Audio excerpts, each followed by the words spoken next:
Welcome back, you no good bastards, to the Pod Deep podcast. Be very quiet. Kick back. Listen up. Subscribe, comment, and like. Pod Deep podcast. Pod Deep.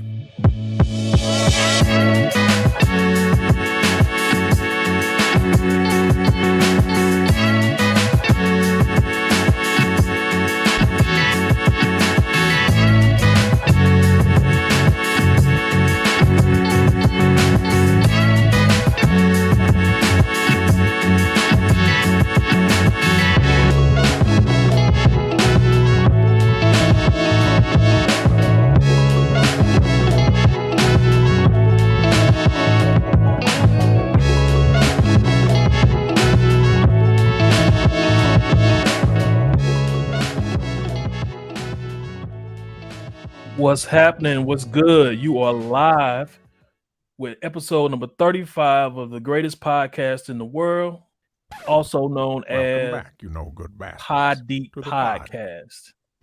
We got 4 of the 5 members with us tonight. The Ant is on sabbatical right now. He's on sabbatical right now, but hopefully we'll get him back on because I know all our devoted fans just love his insight and everything he brings to the podcast. So, Ant, we love you, man. Anyway, you got your boy Hot Rod leading off. We got Sid, we got Hughes, and we got Jay. And we're gonna do our best to keep you entertained for the next hour or so. So, like we always do, we're gonna get this thing started with the deep thought question of the day. And I'm gonna turn it over to my man Sid. All right. Y'all gonna work with me with this deep thought question. Kind of goes a little bit. All right, you're working at an IT firm. Wait, I'm sorry. You're working at a huge Fortune 500 firm. You're the head of the IT department. One of your buddies, let's call it in this group, one of your buddies' wives, significant others work with you. You're head of the IT department. One day, your significant other, your friend, significant other calls you and say, "Hey, I need to get this email released so it can be seen and by me." It was coming from an outside company from somewhere else. Part of your job is you got to read it and you can release it. So you did that for her. Upon you reading it, you find out that this chick has been cheating on your boy with this cat for the past 2 or 3 years. Here's your dilemma. You have a privacy policy, you're head of IT. If it gets back to you that you leaked that, you could lose your job. Do you do that? Or are you a faithful friend and you tell your boy what's going on, knowing that it's all going to get back to you if it's leaked and found out he figured out from this email? Does everybody follow me on that question of the day? I think so. All right. So what you do? I got 2 perspectives on this question. What do you do as the IT guy? Let's start off that way. What do you do if you're the guy that's head of IT? Who wanna give me an answer? So there's nothing wrong with the email outside of you that being your boy's wife. You know, the email that doesn't have any malicious or spam type of software on it. So it's just a matter of reviewing it and releasing it, going to the sender, right? Yep. So with that being said, I'll do my job and act like I didn't read that shit because I don't want to lose my career and lose my job. I'm loyal to my homeboy, but if I say something and that shit blows up and she goes back and get pissed off at me and comes for my boss, I'll lose my job. That puts me in a lose-lose situation. I'm gonna mind my business. I saw it on company time. I'm just gonna do my job and I'm not gonna respond. And I be down inside, but I don't want to lose my career, my house, and everything that came with it, you know. So I'm gonna mind my business. So wait a minute. So me telling him that his wife is cheating on him, it's automatically gonna be tied to that email. Yep, because the only way that you could figure it out, only way they figure it out is that email would leak, and you're the only one that ever had access to the email. I'm sure there's probably other things that's happening, but for this scenario, that's the only way that they would find out if you leaked it. Gonna get back to you. I would, and so it's a good friend, or just somebody I know. It's one of us. I'm gonna have to say something. I'm gonna have to say something because I can't. I wouldn't be able to look none of y'all in the eye knowing that's going on. So, I don't know if. Am I risking my career by doing that? I'm like, man, I figure something out. But I'm not just gonna sit there and just be like, no, see no evil, hear no evil. Ooh. So I'll figure out a way to put you up on game somehow, and I handle the consequences. Oh my God, Jay, what you think, man? That's a tough one. I was with Hughes when he gave his answer. Now I'm with Rodney on his answer. Damn, that's a tough one. Okay, so I got to go with what Rodney said. I got to say something and figure out a way to, I don't know, make it anonymous or deny that I said it, told him. If it comes back on me, I think I have to say something about it. Yeah, this was probably the toughest one I've thought about this one a long, hard time. Do you lose your career? This career that you work for, you're the head of IT of a Fortune 500 company. So you got to be making a good living. You got a privacy policy in place. You cannot, you cannot release information or it'll get back to you. But it's you know what I'm saying? On one, it's my boys. So I would have to, as much as it will hurt me, I think I'd be in that Hughes camp. As much as it'll hurt me, I have to bite my lip. I'll be a mean son of a bitch when I come around. I'll be a mean. I would have no love for her, but I couldn't say nothing because you don't want to lose. You don't want to lose what you worked hard for. And here's the flip side of it. You don't know which one of your homeboys is OJ. You don't know which one you tell how they're going to handle that, because you got to remember, it's not like the person found out on their own. So now it make you feel like the whole town is laughing at you. So how you go back to your spouse, you know what I'm saying? I wouldn't want that blood on my hand that way either. I wouldn't want to see my home. I wouldn't want to see one of y'all go home and don't come back because y'all like, fuck it. You just aired the whole place out. I wouldn't want that, So I told y'all I wanted y'all to think about that from that perspective. Now I want you to think about it from this perspective. Okay. You're the spouse and your boy, you knew he knew this information. And when it came out, you figured out he ain't said nothing for the last 2 years. Mm-hmm. I'll start with you, Rod. How would you feel at your boy? He could have lost his career. I ain't fucking with him.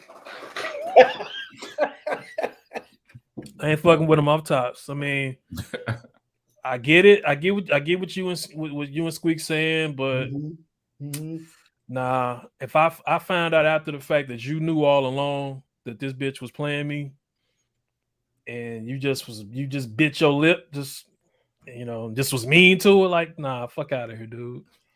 Got you. So, your thoughts on the reverse, Jared? What do you think? Same. Yeah, I couldn't forgive that one, man. Like, I would expect you to just tell me. And, I would keep it discreet. I would try not to let it come back on you. But, yeah, I would expect for you to tell me. Okay. You? Yeah, I'm different. You telling me don't mean nothing. I don't like. I'm not gonna hold that against you. My vows is with my spouse. You know what I'm saying? So you don't owe me that. And if you did tell me, like I'm just raised in a way it's like you don't believe what a person tell you in a relationship kind of shit. You know what I'm saying? But there's been times you get pulled to the side, so I wouldn't hold that against you. That's a tricky, tough situation. I wouldn't hold that against you. That mean I'm slipping. So Nah, that don't mean you slipping. Yeah. That just means you're a dirty bitch. So look at it like this: if I was able to figure out that you knew, but I couldn't figure out my people was cheating, like nah, I ain't had no vow with you. I got a vow with the person my spouse. You know what I'm saying? I don't no vow with you on that. Nah, that ain't your job. That's my job to take care of my home and be able to put, dot my I's and cross my T's and shit. I don't hold that against nobody. I beg to differ. We as friends, we as boys, I got your back. I'm taking that vow to have your back. So if I see somebody doing you wrong, then okay, yeah, we ain't married, but shit, I'm not finna let somebody just fuck you over. So, I understand that part, but to hold that against you, nah, that's a difficult situation. Yeah. Here, this is me because I looked at it both ways. This is me talking out the side of my neck because I would want to know. You know what I'm saying? I would want to know. However, I wouldn't want. So I thought about it two ways. I would want to know. I would want y'all to tell me, thinking that I won't hold it against you. I just want to know. But me, I wouldn't want to say anything, thinking that I would blow something up, lose my job. So I'm straddling the fence. I'm going both ways on the scenario. So I'm all fucked up on this one. So I just I think we all can agree on which way the blade will go. Can we? The blade ruthless. The blade ruthless, but the blade ain't finna lose his gig. That's what I'm saying. He ruthless. He gonna be like, fuck y'all. Y'all will figure it out. Y'all will find out sooner or later. I ain't finna say nothing. So something for me, I'm traumatized in this scenario because I've been in this scenario in real life. Oh, really? And it blew up in my face. And it happened with my cousin. And I did not foresee what the end result would be.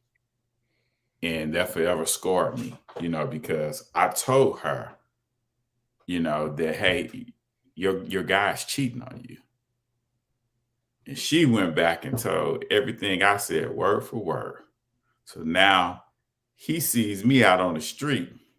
Well, you know who that I'm loyal to, but you my man.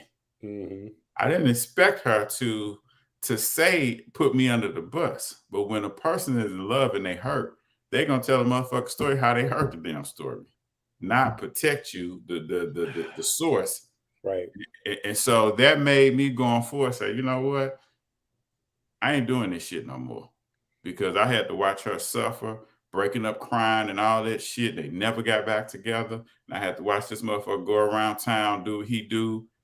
And I probably never seen her happy like that again at a young age and shit like that. And that kind of like scarred me like that. So I gotta be the piece of shit out of the group, because my answer changes with gender. Okay. Explain that. In his scenario, his cousin woman is getting cheated on by a guy that you're cool with, or or what? Yeah, I know him and stuff. I think I'm gonna be a hypocrite. Like it's gonna be bro code for me. I'm like, I ain't finna tell on the dude. Because a woman is emotional, and I'm like, I'm gonna just be like, hey, I'm good. And I know that's fucked up. I know it's fucked up, but I'm not gonna tell on the guy. Yeah. So here's another situation. If you had a sister, let's give all of us sisters and stuff like that. You telling on your brother-in-law? No, Yeah. I'm not telling. I ain't telling no. I'm definitely telling you. You cheating on my sister? Yeah, I'm telling. My sister, yeah. My Yeah. sister, yeah. I'm not telling. Shit. Ain't no bro code. Yeah, ain't no bro code when you fucking up my people. No. I get it. I'm just saying I ain't telling. Yeah. Shit, he was standing on it. No snitching. All right. All right, Jay, you boy. got anything to add? My sister, I'm telling. That's all I got. Okay. All right. So deep thought question of the day. And beware everyone out there. We got a couple people that will tell.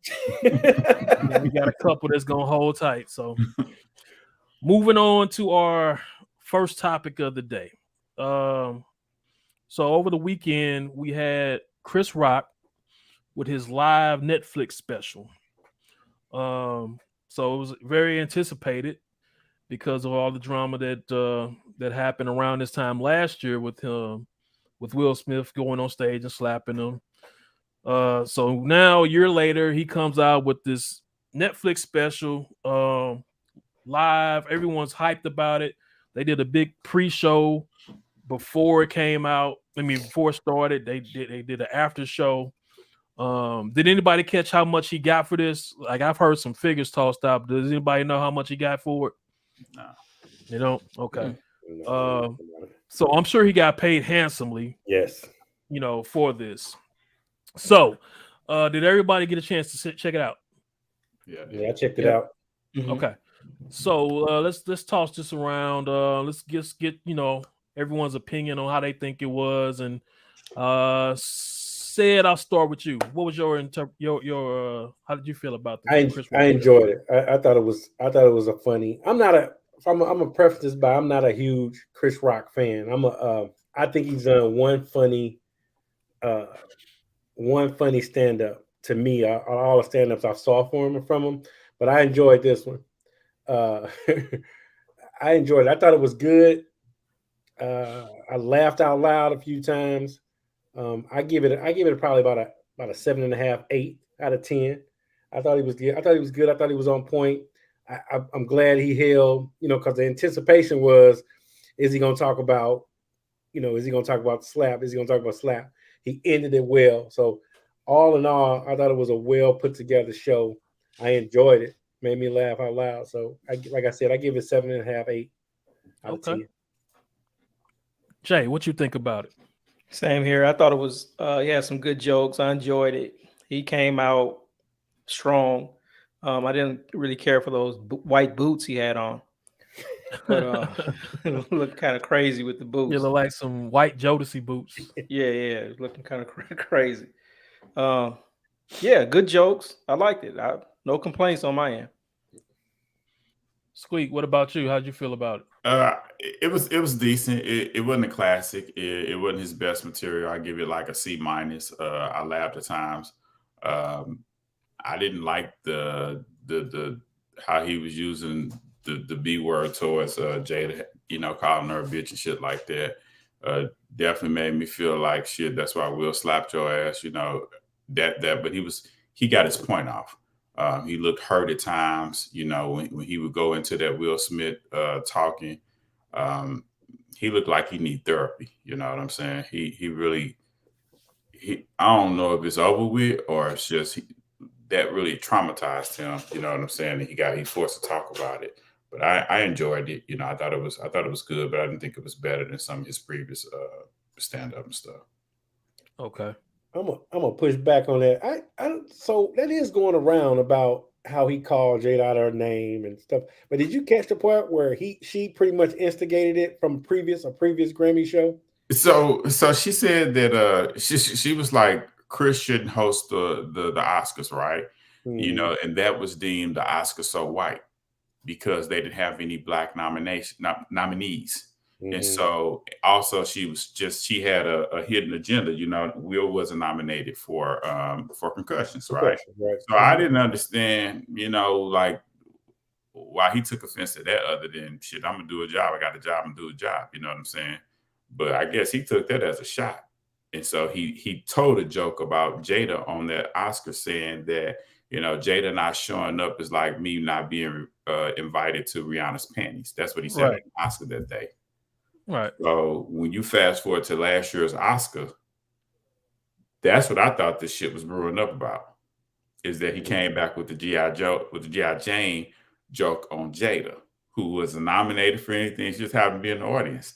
And so that let you know he's never forgot this shit. I mean, but that's part of the show. Yeah. No.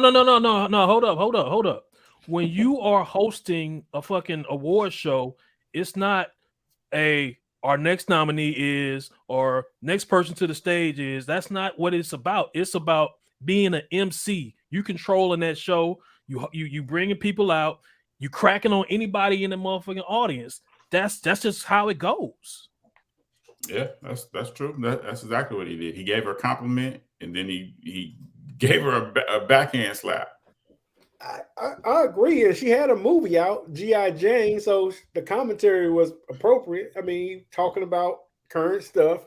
She happened to be, and I wouldn't have forgot about that. I mean, I wouldn't have forgot about that. I thought it was fair game.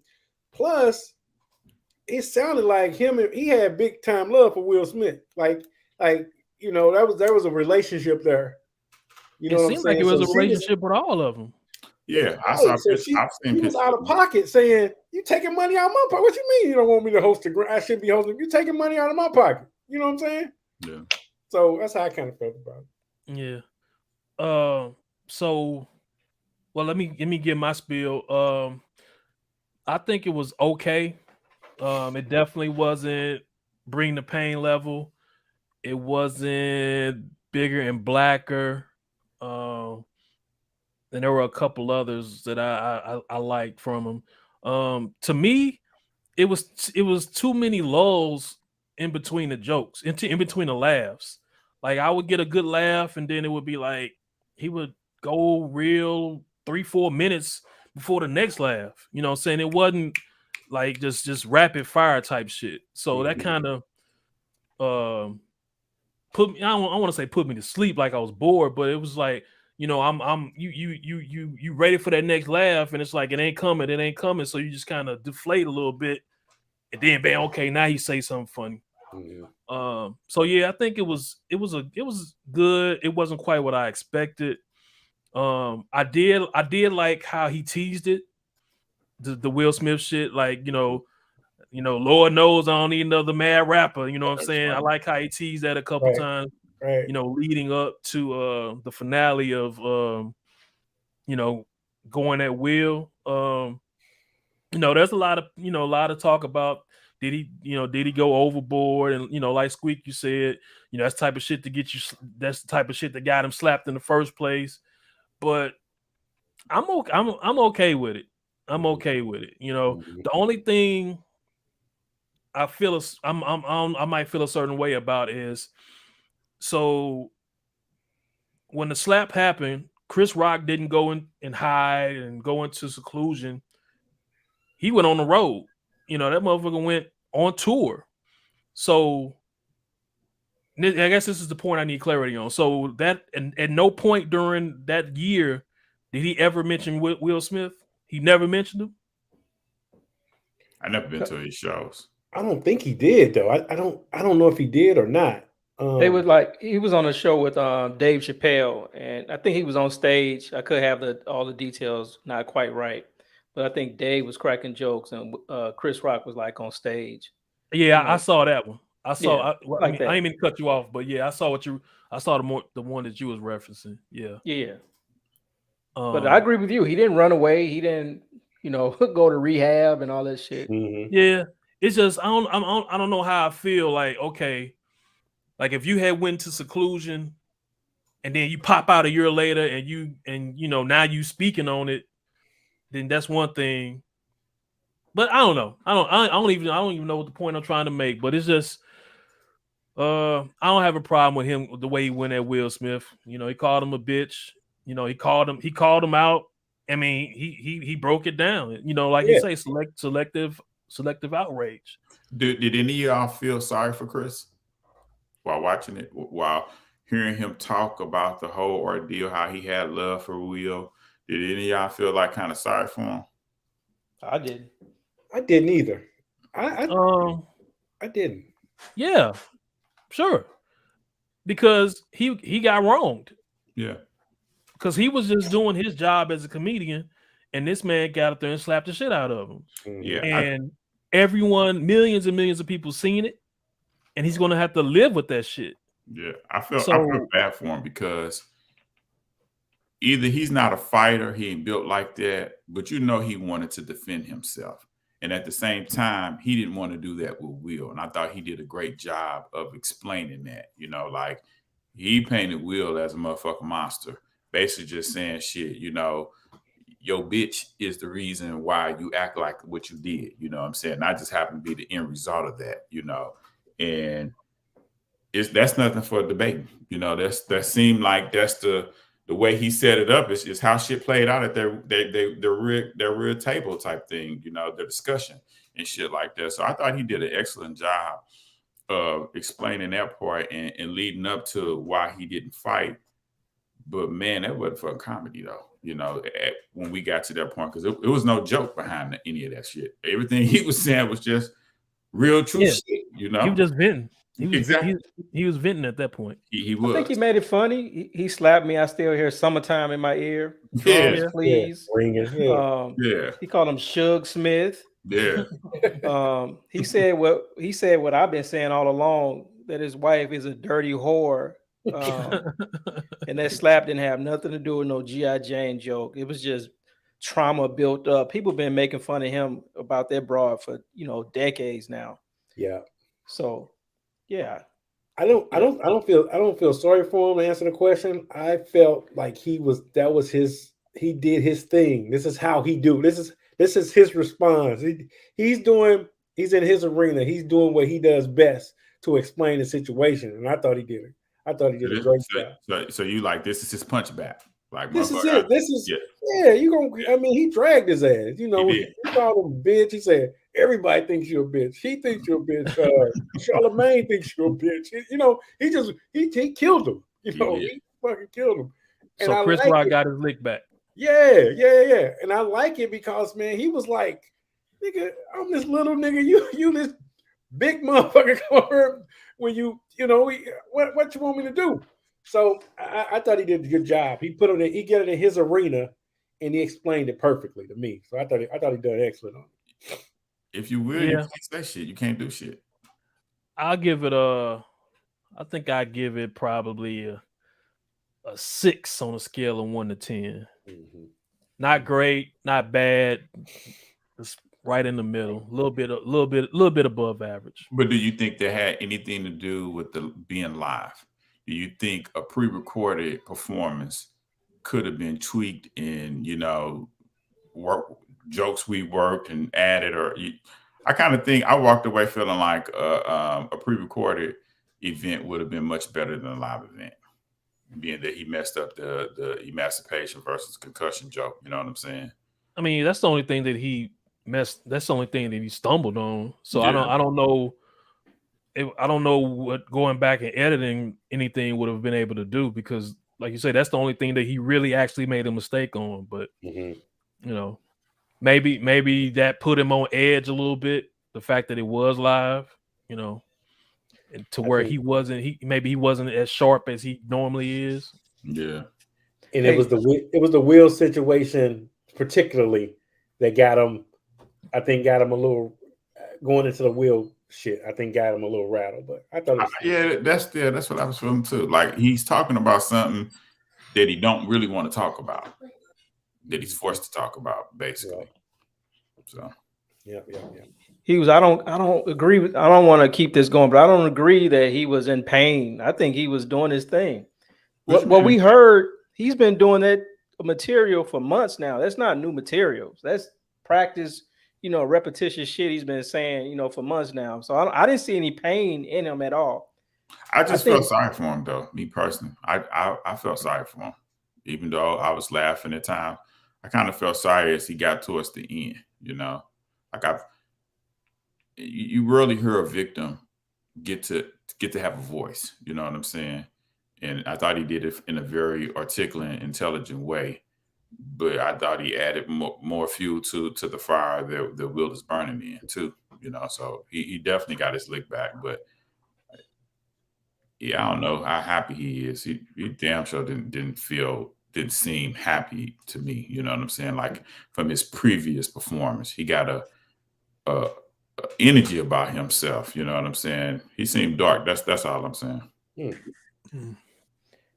Rodney, just to end this, I think what you're picking up on about the jokes not hitting back to back to back was his style. To me, was like that Dave Chappelle style on this stand-up special. They're more like teaching, presentation type of style instead of his old niggas, hitting you with the jokes. So this is a different style. Been hanging with Dave Chappelle basically. You know what? Yeah. You know what, Jared? I was gonna say that because, like I said, I'm not the biggest Chris Rock fan, but he seemed more.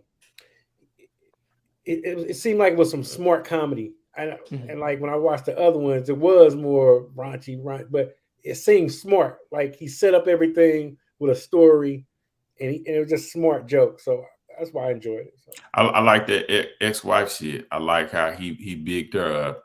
Said she ain't funny, but they got around the same kind of money. You know what I'm saying? That was right. that was slick, smart. All right. Well, now the world waits in anticipation to see what Will Smith does. I guess Bad Boys 4, maybe he'll throw a shot at Chris Rock in that. Some. Rodney, hold on. Before we leave this, can we go around? I say his wife is a dirty whore. Everybody knows it. Chris basically said it in the stand-up. I see a lot of people pushing back. He shouldn't have called her this, shouldn't have said this. She is a dirty whore. Come on. No. What do you guys think? I think it was fair game. I think it was fair game. And I think it'll be left alone. I think Will gonna leave it alone. He's gonna lie there for the rest. But I agree. She fair game. She inserted herself into the shit, and she fair game. So I'm with Chris. I think Will in a no-win situation. You got on stage, smacked the guy defending your wife. Your wife threw you under the bus. You damn near lost your career.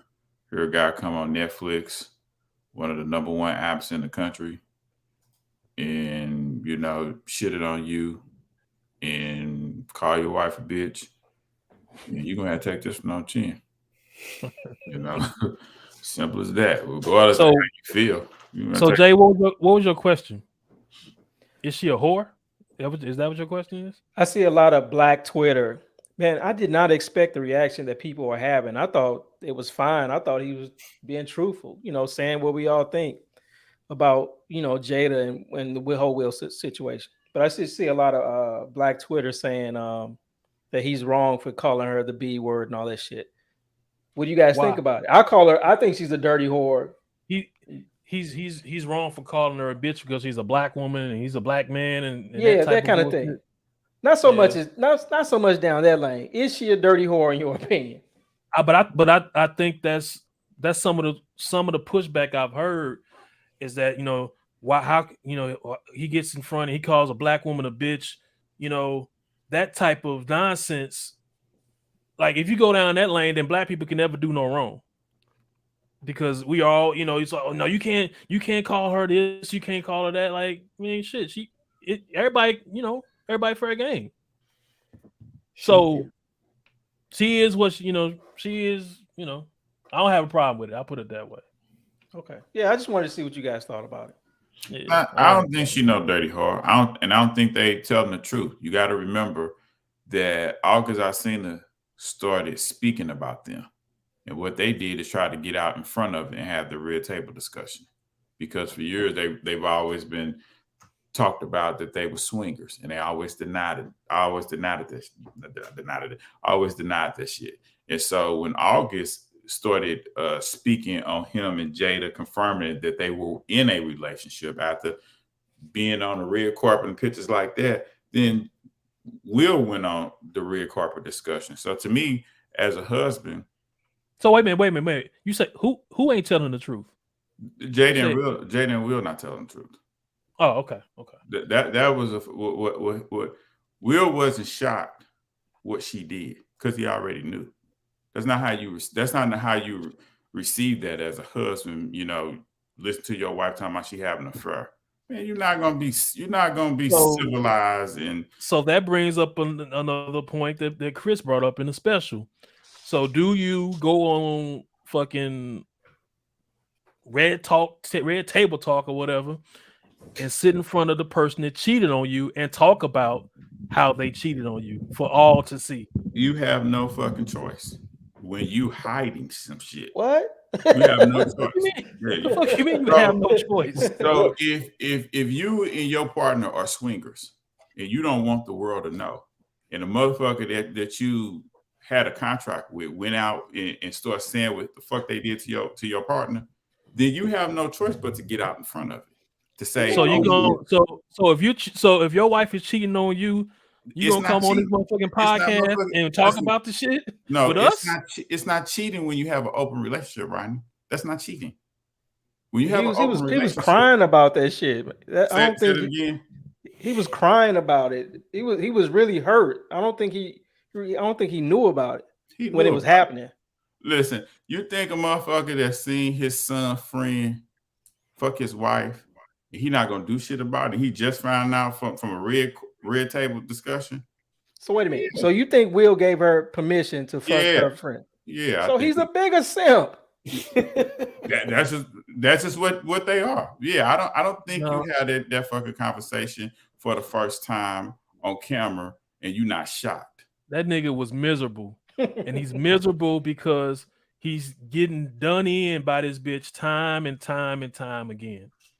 That's why the nigga was sitting up there looking all teary-eyed and sad face, because he done caught the short end of the stick for fucking 25 years. Yeah. But did she look like did she have that same look on her face? Did she look like she was sorry for what she did? No, I don't give a fuck about Will Smith. I don't give a shit about him. She looked like she had no kind of motherfucking stress. She does not care about Will Smith. She don't give a fuck about him. Hey, that's just like that ain't my shit, you know. Yeah. I just is wild to me. I don't want to sign up for shit. I don't want to play it. I ain't trying to put them shoes on. But luckily, we ain't got to worry about that, because if y'all see anybody cheating, y'all ain't saying shit anyway. So let's move on to the next topic. So topic number 2, another big story. So Ja Morant.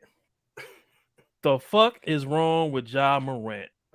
So right now, or to get everybody caught up, well, if you've been hiding under a rock and don't know what happened, so Ja Morant plays for the Memphis Grizzlies, and he has been suspended. Well, technically, he's taken a leave of absence from the team for 2 games, because after a game in Denver, a loss, by the way, he goes to a club and he's on Instagram with a pistol. So this is another incident in a long line of incidents that have happened with Ja Morant. So there was another incident where, like, one of his boys or one of his people that's in his inner circle, they're banned from attending any Memphis Grizzly games for their shenanigans. There was another incident where they got into it with the Indiana Pacers traveling party, and there was reports that a red laser was flashed out of an SUV that Ja was riding in. I saw another story where Ja's mom was at a finish line and got into it with somebody at the finish line. They called Ja. He and his partner showed up trying to figure out what time the dude that work at finish line get off.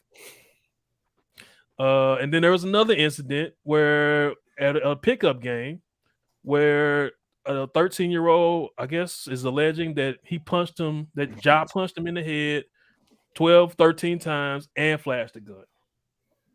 So all those, and then this final story, which begs the question: the fuck is wrong with Ja Morant? Squeak, I'm gonna start with you. The fuck is wrong with Ja Morant? John Morant want to be a thug, hood ass nigga, and I think he should be suspended indefinitely. I think his endorsement deal should be taken from him. So in a way, he's gonna wake the fuck up. You know, we all done dumb shit in our 20s. You know what I'm saying? But most of us was never millionaires. You know what I'm saying? You know, it's a damn near like a curse to be a young black man. You making more than your father, making more than your mother. You know what I'm saying? Pretty much at the point where they can't, either one of them can't tell you what to do. You know what I'm saying? Or who to stop hanging from him, who to stop hanging around.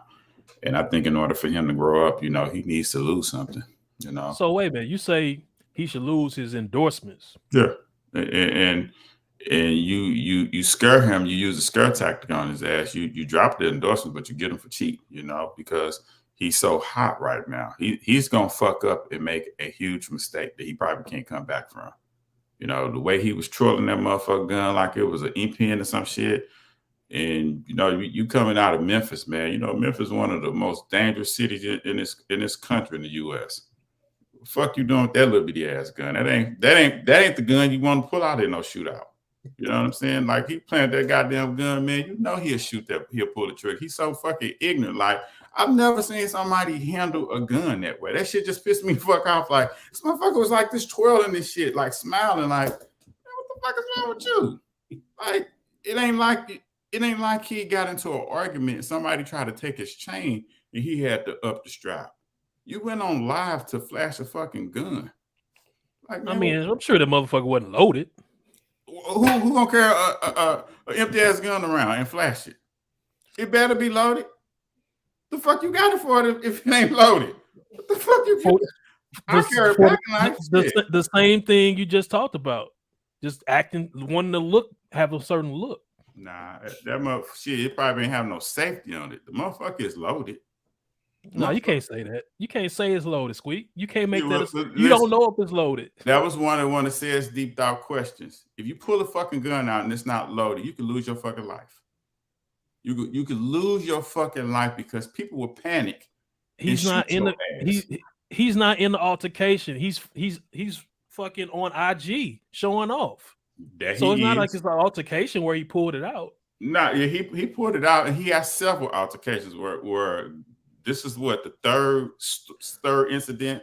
No, I'm saying in that particular instance in the club, I'm sure that gun was not loaded. Listen, Rodney. Well, no, I'll take that back because I just told you can't say that it was loaded, but I think a reasonable person would think that gun wasn't loaded in the club. But that's neither here nor there. That's not even. It don't even matter if it was loaded or not. That don't even matter. It's a fucking gun, and so the real story is, where the fuck the gun come from?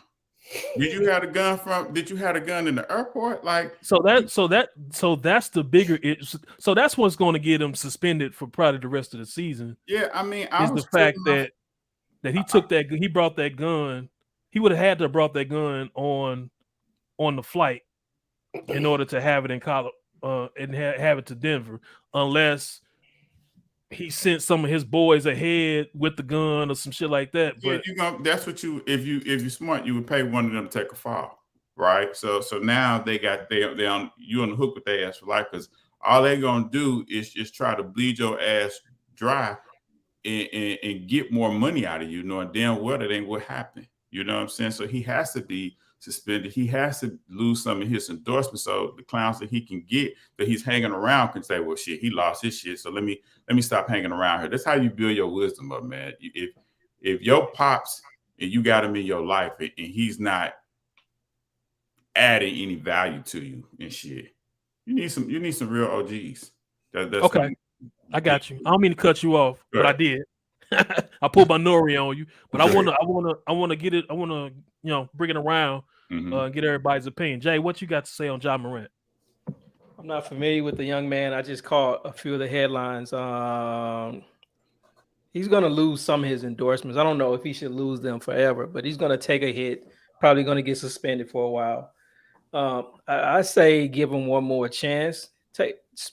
slap him on the wrist, make him sit down 5-10 games, whatever the standard suspension is. Let him come back. If he does it again, then they have to get more serious and maybe think about a season suspension. You know what I'm saying? Something like that. But yeah, something is wrong with him. I don't know if he's just trying to play thug, hanging around Allen Iverson's old friends, trying to be a thug. What's the guy who had the dog fighting operation? Michael Vick. Yeah, he hanging with his old friends, and they influencing this young man in a bad way. But I slap him on the wrist, sit him down. The standard bullshit. Make him say, "I'm sorry." The standard shit. So I'm glad you brought Allen Iverson up, because that's a good comp. I mean, to this situation, because we pretty much saw the same thing back when he came into the league. But we saw the same thing, but then it wasn't the same, because I think he was more cut from that cloth necessarily than Ja was. But anyway, we'll get back to that. Sam, what's your take on the fuck is wrong with Ja Morant? Man, I'm so mad at Ja Morant, man. I'm so fucking upset with this dude, man. Like, when you look at it, he could be right now. LeBron is going to retire, right? He is probably the youngest, best American-born basketball player that's going to be around for the next 10, 15 years. He got it. He has it. Like, he has everything. Him and Zion. Zion stay hurt. Ja Morant got everything going for him right now. What about Tatum? Tatum don't have that kind of that edge to him. Tatum is good too, but who's more exciting to watch, Tatum or Ja Morant? Yeah, just look at him face value. Yeah. Ja Morant is way more exciting. Like, he plays way above the rim. He has swag. This dude got billions of dollars in front of him, like billions. He do. He got billions. There needs to be a spot for an American basketball player, because it's an American game. Right. He's set to make $200 million these next 4 years. He's already made $39 million. This dude could be he could see $1 billion. He could see $1 billion in contracts, plus what Nike giving him his original shoe. Mm-hmm. But man, it's just a bad look, man. It's just so dumb, man. It's just upsetting to me, man, because he got it all in front of him and he just squandering it away. And yeah, I agree with you, Rodney. Allen Iverson is cut from that cloth. Like, he you see it. It ain't no act. I don't know what this dude on. Like Shannon said, stop faking. Allen Iverson and Michael Vick were cut from their cloth, and the crews that they ran with was about their life, not Ja. Yeah. So one of the other things that a lot of people have been saying, I've heard Shannon Sharp mention it, Marcellus Wiley, I think maybe Stephen Smith also, that he needs a father instead of a fan. So they're pointing to the fact that Ja's father is more of enabler in these situations, because he they're boys instead of him being that authoritative father figure. Like, hey, this is this ain't the lane we need to go. We need to do this, do that. So that's one thing. But I want to get back to this say he should lose endorsements. So he gets caught on IG with a gun, and you're saying that he should. So my question is, so that's the same as Kyrie and his remarks. Is those both in the same vein? Because they obviously have to be. If you think a gun is worse, I think it's worse. Yeah. So you. To who? I think it's worse to the general public, because it's you got to do research to figure out the whole Kyrie angle. You got this fool dangling a gun in a strip club live on IG Live. There's no getting around it. Kyrie, you really have to understand. You really got to put some thought into what was going on with Kyrie. This is just in your face, like fuck y'all. I'm gonna do what I want to do. That's why I took it first. And then too, you gotta look at it like this, Rodney. This is not the first incident he's had with a gun. You know, that whole red beam, that was a fucking gun. This is the first confirmed. All that other stuff wasn't confirmed. It was reported, but when they went back and looked, they couldn't confirm that that's what it was. This is the first one that you can see and you know what it was. Well, we'll say it like this: if you're the owner of the Memphis Grizzlies, you could do your due diligence and figure out whether or not if it's the companies he's keeping or is it him. It's actually him. It ain't the fucking The whole company. team gonna catch a RICO case. Say what? The whole team gonna catch a RICO case. Hey, I would nip it the in whole the bud. fucking team, man, because they man. I know Ja is, that whole team has a sort. I mean, we saw it with Shannon when he got into it with him. The Memphis Grizzlies, they got a whole little vibe about them, and Ja is just the ringleader of it. The only I think he's the spearhead. I think he's the only motherfucker that don't really fit in that category is Steven Adams, the center. Yeah. I think Ja is spearheading that ignorant shit. You know what I'm saying? Like, one thing people from the hood don't do, they don't have to show you that they from the hood, especially if we make it. But motherfuckers that's not from the hood want to show you and prove to you that they about their life and all that kind of shit. You know, whereas if we come across some money and shit like that, man, I'm not finna be walking with no jacket and I got a Uzi up under my sleeve and a Tech 9 on the other side. I don't have to show you any of that shit. You know what I'm saying? And I think that's the thing that you can't give him a slap on the wrist, because what the young dude is about to do is jump off the ledge. You know, you want to wake him up. In order for you to wake up, you got to lose something. He about to lose the rest of his season, most likely. Fuck that part. They wasn't winning. They ain't win. He ain't got one championship. They ain't been to no finals. That don't mean about it. That's beside the point. Championships. This nigga finna lose. He finna lose money. He finna lose the rest of this season, and it's probably gonna bleed into next season, because if they can tie it into him having that gun on that plane, exactly. we have a Gilbert Arenas situation. Yeah. Well, you already got that. And no, you have to put that gun on that plane. So, I brought up a good thing, and let's pod on this, a deep pod on this. If you in this circle, would you take that rap for him? If you in this circle right now, would you take motherfucking Squeak ain't, because he ain't got no vows with us.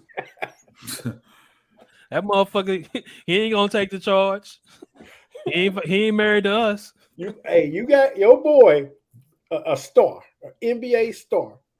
He got 30. He done made 39 million. He got 200 something in front of him. You in his main circle. Like his top 3-4 people he hanging with right now. Am I a street dude?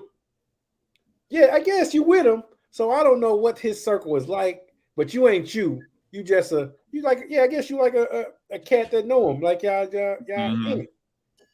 Y'all in it. Yeah, he break me off. I take that charge for him. I would. We're gonna have a real conversation. You know, and what you're not gonna do.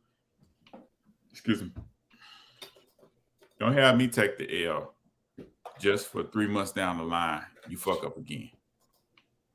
You know what I'm saying? You know, I would hate to fuck my life up. I'd do it for him. You know what I'm saying? That's my partner and shit like that. But don't be this natural fuck up where it's Mexico Independence Day and shit. You down there Cinco de Mayo, you pull out another strap. You know what I'm saying? Like, the shit don't stop. You know what I'm saying? Like, some things is worth it and some things is not worth it. I don't know if he worked it though, man. I'm not gonna front. What would it take? I'm sorry to keep. I'm interested in this. What would it take, monetary wise, for you to take this L? What would you have to say? Look, dude, I'll take the L, but this is what it's gonna cost you. Shit, about $100K per year for the rest of your life. No, for the time you got to serve. Okay, like 5 years, $500K. Okay. I can't light. speak to this one because I'm not that dude. Like the dudes, we're different. I mean, I know you pose a question to us, but we're different than those guys because the guys that he clearly has around him ain't shit, and they're leeches, and they're depending upon him to substantiate their lifestyle. So it shouldn't even be a question. I mean, this goes back to Michael Vick. What's the one of the first things that people said when the whole Michael Vick thing jumped out? Somebody need to take that fall. Why one of them didn't take the charge? He was bankrolling the entire thing. He was funding all them dudes. One of them should have just dove on the store. He shouldn't even have to ask that question. So me personally, me not being from that life, ain't no amount of money you can give me to motherfucking send me to jail. Mm-hmm. But those clowns, one of them got to just jump up and do it and not even have him ask it. They should be at the courtroom right now. Like, hey, it was my gun. I gave it to him. Yeah. Yeah. That's interesting, man. So, well, let me before we end it, what do you think about his apology? Did you all hear his apology? Basically, I need some time away I need to figure out a different way to learn to deal with stress and all this shit. Is that bullshit? I think it's bullshit. Bullshit. Written form. Because what stress is he dealing with? Right. To the point where he got to act like he's someone that he clearly wasn't growing up. I think that is stress, though. Like truth be told, when you think of the celebrity kids, a lot of them that's probably from the hood that grew up rough and tough, and they give their children a good life and shit like that. A lot of them kids struggle with what we had growing up. Like, not to say we were all poor, but we had natural cool swagness to us without having a lot. We didn't come from good school systems that provided us with everything, but we just felt naturally cool about ourselves. You got kids that grow up in the suburban area for whatever damn reason. I don't know why those kids struggle with being real and knowing who they are and being cool. So if you 23 years old and you got all this motherfucking money and you got more than your parents do, that could be the stress of keeping it real. You know what I'm saying? But he didn't come from that life. It don't matter if he got cousins, if he got friends that we once moved in that neighborhood. That could be what's stressing him out.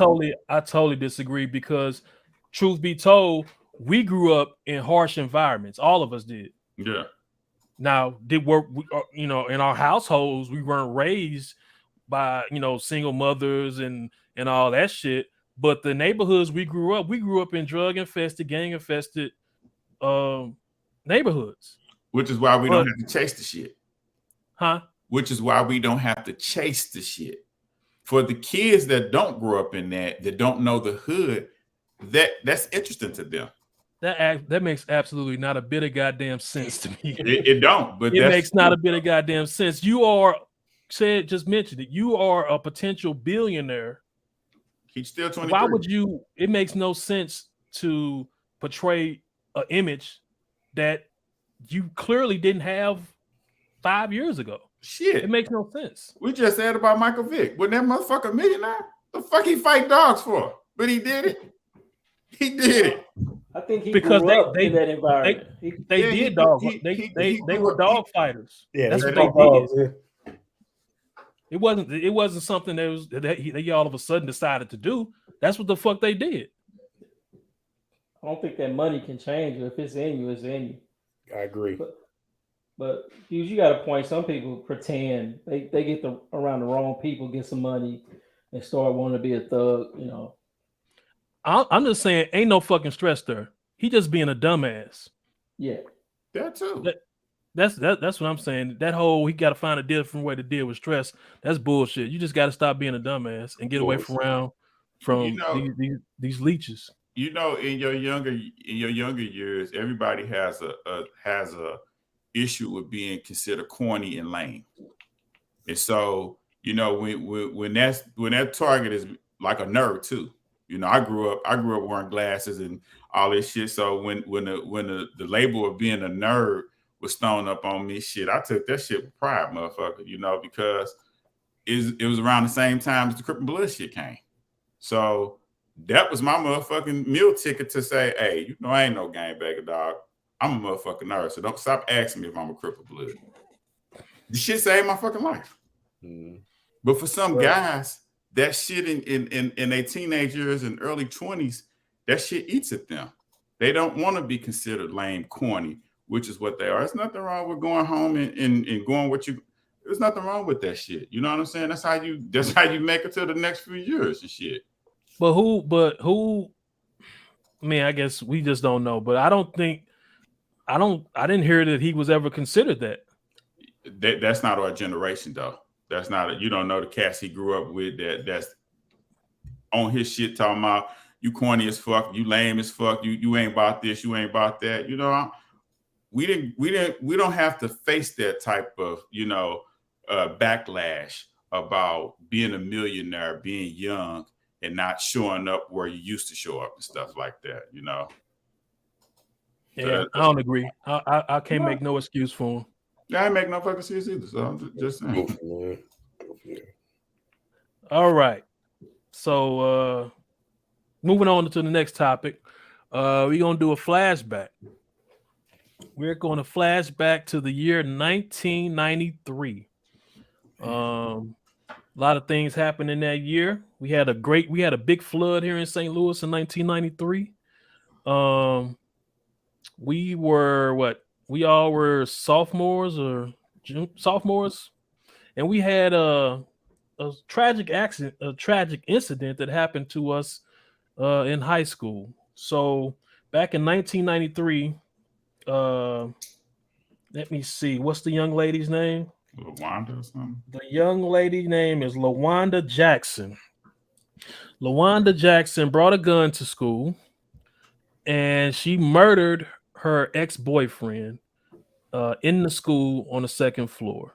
So that's kind of the background to what happened. So everybody's going to, we were all there present at school that day, I believe. So everyone's going to kind of give their account of what they feel and what they remember about that day back in 1993. Jay, why don't you give me what was your involvement on that day? Where were you when that happened? I was definitely at school. I believe I heard it. We're going back. I don't know how many years that is. What is that? 30 years? 29. 29? Yeah. I heard it, but like you said, we grew up in craziness, so it wasn't anything new to hear a gunshot. You're not supposed to hear it at school, but I probably thought it was like a firecracker or a balloon or something. I didn't know what was going on, so I just continued on with my day.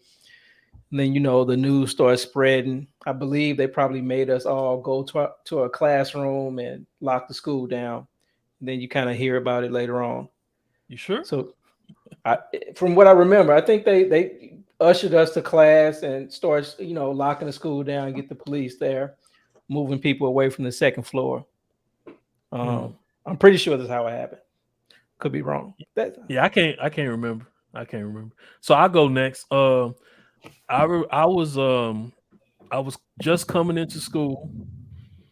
I had come through the metal detectors in the auditorium, and I was walking out of the auditorium. So I was right across from the gym. What are you shaking your head about? This the incident that brought the metal detectors. You sure? Yeah. This the incident that brought the metal detectors. We didn't have metal detectors before that. You sure about that? Yeah. Okay, you say so. Because this wasn't the first incident with a gun at Sumner. But anyway, I was walking through the auditorium, and I came out the auditorium, and I heard a gunshot, and I knew exactly what it was. I knew it wasn't a firecracker. I knew it was a gunshot, and I just continued on to class. Shit. And I don't and like you say, it's 29 years ago. So I don't remember being huddled, shooed off to class or anything. I remember just walking to my class. It wasn't no fucking grief counselors coming around or none of that. It's just, I mean, I know the police came and did what they did, but that's just kind of what it was. It was almost like a, I hate to say it's like a non-event for me. I was down. I didn't hear a gunshot. I didn't hear no commotion. I didn't hear none of that. I was down at football. I was down in Coach Wall's in the locker room. With the football guys. I didn't hear nothing about it. I actually didn't hear nothing about somebody got shot till like way late in the day. Like that somebody was actually, I didn't know somebody had died. I thought somebody had just got shot. I didn't realize somebody had died until like at the end of the day. But it was like, man, it was a non-event for me at all. I didn't know what was going on. And then when, stuff started coming out, I didn't know the girl. Then they was talking about special ed and they kept, I hate to say this, but they kept them kind of people in one part of the school, and it was just like, what the fuck going on? So, but it as much as tragic as it was almost like a non-event. I kind of went along my whole day like really nothing went down. Right. It's kind of crazy. So way different if that was to happen today. Way different. Yeah. If it was to happen today. I wanted to bring this up because I'm feeling old as fuck. I cannot remember what season it was, whether it was fall, spring. I can't remember that shit. I can't even spring. It was okay. So I can't remember if it was the beginning of second period or the beginning of school. It's the beginning of school because I was just coming into school, so it was about 7:30. A little after 7:30 when it happened. So I must have got to school early because I was roaming the fucking hallways. And I know I was on the second floor when it happened because Tony and I had business law. We had business law together, Mr. French class. And so I think I probably got to school early and was looking to see what I could see roaming and shit, on my Mac shit. And I heard the shit and I was in the hallway. But what made me not go fully, so I started going towards where everybody was running from. I could see the facial expressions on people's face, like they were like shocked. They was, putting their hands over their mouth. Some girls was crying. I got within a few feet from making the left turn down the hallway, and some said, "Nah, don't do that." I didn't want to see what I could overhear people saying there's somebody did land in the hallway. I had no idea it was Tony. You know what I'm saying? He and I sat on the opposite side of the classroom. We probably only said maybe "what's up" maybe one time. I think I would see him on the Taylor bus. School would get out. I would see him walk to the Taylor bus. I didn't really personally know him. So once the shooting started, I think the news went out that a young black male was killed in Sumner High School, point blank. With him being a minor, they couldn't give his name, his age, or anything. So there was a bunch of parents trying to get into Sumner. And I eventually snuck out. My auntie stayed around the corner. So I eventually walked out of Sumner at that point. By the next day or later on that week, I learned it was him. But the effed up part about it is it didn't resonate with me. I wasn't traumatized. I wasn't scared to go down that hallway. I wasn't searching for blood on the floor or the walls or any of that thing. I think they did try to offer us counselors, but I don't know anybody that went to it unless you were in that hallway when it actually took place. That's really the sad part about it, because I don't think as a class we ever talked about that really. You know what I'm saying? Like, being pulled into the auditorium, something like that. But I would tell you that week, the mugs came with that damn metal detector. That was new, because prior to that, they could open up the side door and get guns and something. dudes from the streets was coming into Sumner. They still could. Yeah, you know what I'm saying? Yeah, so the metal detectors didn't secure you by no means. You know what I'm saying? Because you only had one in the auditorium and then one in the front of the building, right? Yeah, that was it. But you could open up the side doors and walk straight in, and it is what it is. You know, I've never seen anybody get caught with anything coming through the metal detector. So it wasn't like we were safe. I don't even know if we was even scared like that. No, we wasn't. No, it wasn't stopping shit. Nah. Nigga, I came. You could have a pocket full of change, and that motherfucker wasn't going off. and they would just look at you and be like, "Okay, you good? Come on through." You know, I don't know why. I don't know if it was our ignorance. I don't know why we were not traumatized like that. I don't know why it was not a big deal, but it was a big deal in the city. Like, you know, like when you said that you went to Sumner, people's like, "Oh, you went to Sumner? That's where the boy got killed at." Everybody knew it. You know what I'm saying? Mm-hmm. But for whatever reason, it didn't resonate with us like that. You know? Yeah, this is the main reason why Black people should get compensated for PTSD. Fuck reparations, because we suffer from trauma that most motherfuckers don't have to suffer from. Like, I saw my first person get killed when I was in second or third grade. Well, okay. Let me backtrack. I didn't actually see them killed. I was standing, you know, maybe 20 feet and heard the gunshots and looked and saw the motherfucker laid out in the street. Oh, wow. And I was, you know, second or third grade when this happened. So, like I said, you know, and like you said, it was just a normal day for you. Like, I don't remember anybody coming around, any grief counselors or anything. No. I don't remember. I just remember going on with my day. Just like when I said I came through that door, heard the gunshots, and I knew what they were. I just went on to class. You know, I didn't have a second thought of like, let me get the fuck up out of here. It was just, I went on to class. And I mean, what was it? They didn't get killed, but somebody got shot in the gym one time. Y'all remember that? I don't remember that. This was like maybe junior. I said you might have been in DC. Okay. I think, but this was like our junior year. A cat got killed. He didn't get killed. He got shot in the gym. Oh, wow. Because I remember my uncle calling me because they just announced it. You know, somebody got shot at Sumner.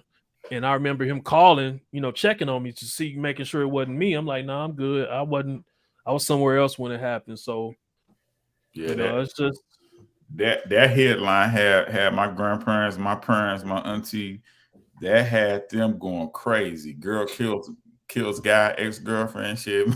One of them was going crazy. And I think when I made it up Shine House, because I think on the loudspeaker, Principal DeVos was like, you know, if you want to leave, you could leave. And I think, you know, the majority of the kids probably stayed, but there was kids that left. I think I went to Billy Burt's. I think I went to Billy Burt's, got me something to eat, walked to Shine House, and probably caught the bus home. What? I don't remember I don't remember us getting to leave or nothing. Yeah. Like, he came on loudspeaker. I'm thinking to myself, like, damn, somebody got shot and killed at your school. But here I am in Western civilization, like just going about my day, just doing my shit. I don't remember that. I don't remember even having an opportunity. Y'all remember that? Having an opportunity to leave? I definitely I remember, yeah. You do? I don't. Yeah, I stayed. I stayed. I got in trouble for not calling home. That was another thing. That was another thing. Like do y'all remember coming through the door of your homes? Like, did your parents know about it, or had they heard about it? For me, for sure, yeah. Like I said, I got in trouble. They were like, you know, why the hell didn't you at least call? Yep.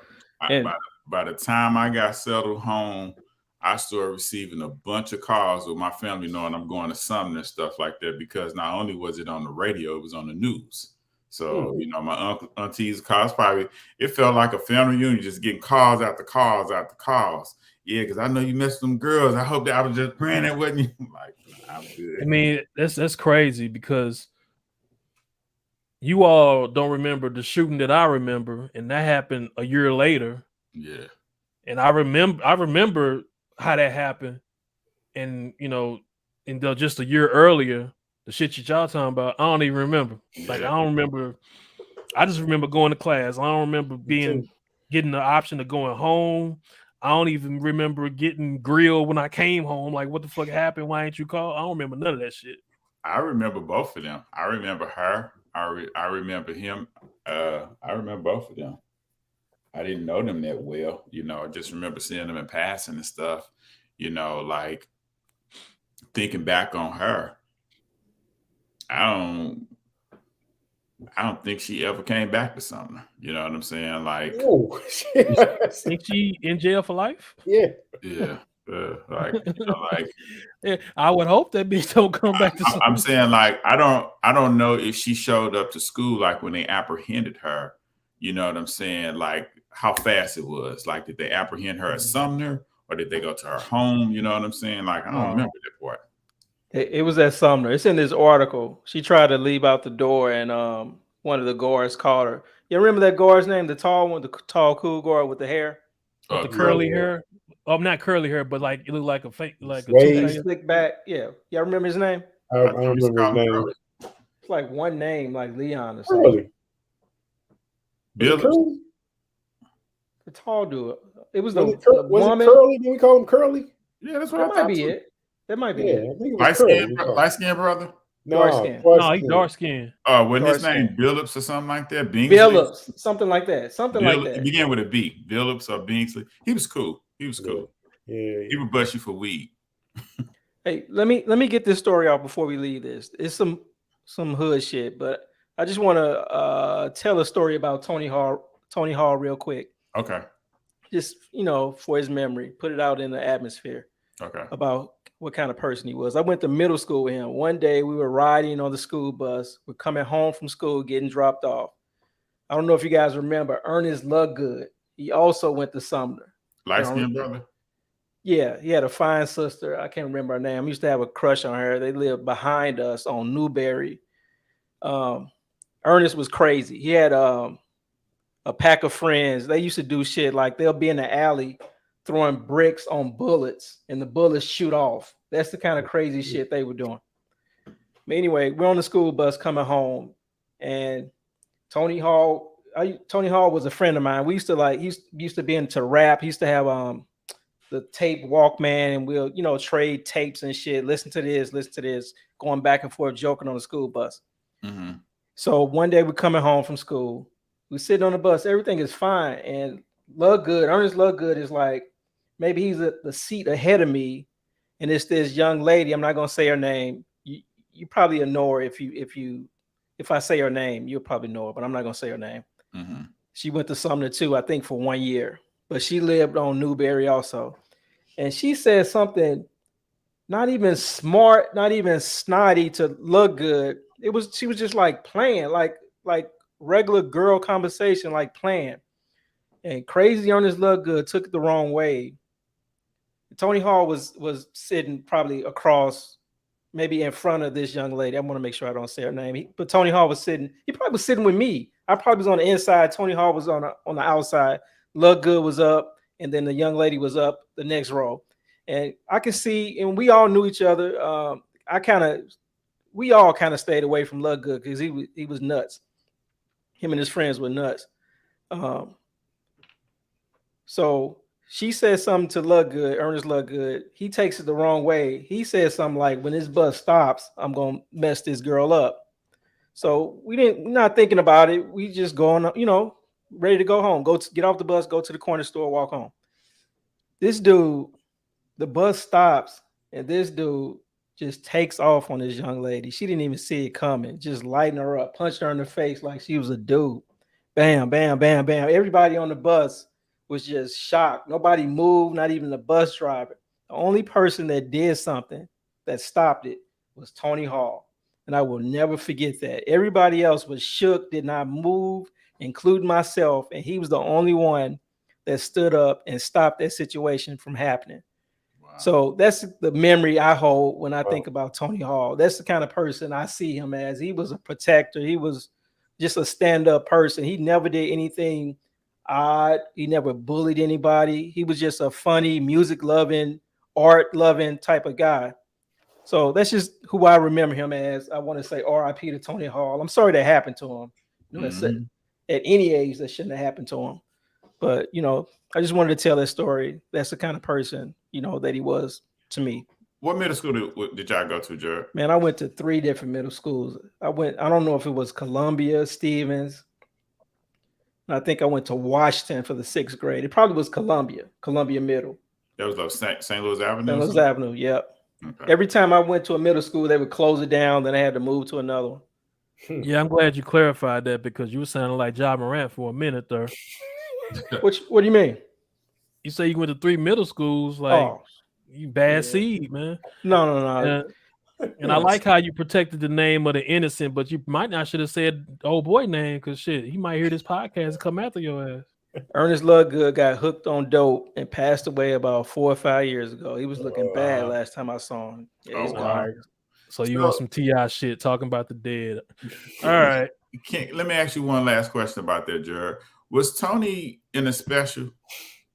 I don't remember him being in special, but I think he was, but he never gave off anything was out of line with him. Maybe he had a learning disability. Okay. You know? I asked that because that was the perception. Like when they threw the names out, you know, I was always having a hard time trying to figure out who that was until the class resumed and they was like, the dude is that over there. You know, but I never saw him in another class, or I never had another class with him and stuff like that. So I was asking that because I never knew that. You know, you don't really hear stories or people that really knew him. You know what I'm saying? So that's why he was in special, but it was in a class with you. You know how that's what I was. So sometimes I knew if he was in a special, then that could be from your test scores, and what they would do is try to put you in regular class from time to time. This was a business law class that we were in, and so it was probably about maybe 7 or 10 of us. It wasn't huge, you know. Yeah, they usually get a one-off, but shame on me, man. I just thought I can remember thinking about it, like just some crazy ass, it's so bad, crazy ass special ed kids. You know what I'm saying? I was like. That's why I was asking. That's what I thought. So. That's why I was asking, because that was the perception. Yeah. All right. Well, like you say, rest in peace to your boy Tony Hall, the protector. And watch out. Well, no, we can't. I ain't gotta say watch out for Ernest Lovegood because you say he's dead now. So you gotta watch out for the other ones, Snake and Moan. I don't know what happened to them. Snake and Moan, they might still be around. Throwing boulders on bullets and shit. All right. So topic number 4. Real quick one, you know. Why all the Jay-Z hate? So I've seen Big Gip do a lot of interviews, you know, talking about Jay-Z and how he's not not number 1 as far as the Billboard top rappers. I mean, I'm not here to debate that. I mean, you know, that's an opinion, but it just seems to me like out of nowhere, just everybody's like, fuck Jay-Z, like, you know, and I just kind of wanted to get you guys' take on it. Like, where do you think this is coming from? Is it just strictly because of him being crowned the number 1 rapper on Billboard, or is it just underlying hate that's been there for years? I mean, what is it? I'm gonna start off with with Mr. J, because he's the big music guy for us. So I'm gonna start with you, Jay. Why all the Jay-Z hate right now? It's only one reason, and his name is Mr. Tupac. Anytime you compare anybody talking about they're the number 1 rapper, the Tupac fans will come out and represent for Tupac. That's it. You cannot put anybody else against Tupac and think it's gonna fly. That's why you're getting all the Jay-Z hate. Everybody knows Jay-Z took off once Tupac and Biggie passed away. He was second, maybe third tier when they were alive, and when they left, Just like when Master P was jacking Tupac songs, doing those weird remakes. You know what I'm talking about. Whatever the name of those songs were, once Tupac passed, people kind of see Jay-Z as like a gap filler, somebody who took advantage of the situation when they died. I don't see it that way. He was doing this thing. They happened to pass away, and he just excelled. So I don't see him like capitalizing off their passing. But that's how a lot of people see it. And you cannot compare anybody against Tupac. The fans show up and show out, and it's going to always happen. That's my take on it. Yeah, and matter of fact, I mean, cut you off. I'm really on my Nori shit today. But Melly Mel, he's another one that I saw a recent interview where he's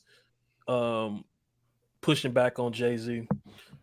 Said you got a little look on your face. I'm gonna go to you next. Why all the Jay-Z hate? I'm probably the biggest Jay-Z fan of all our friends. I think he's the best.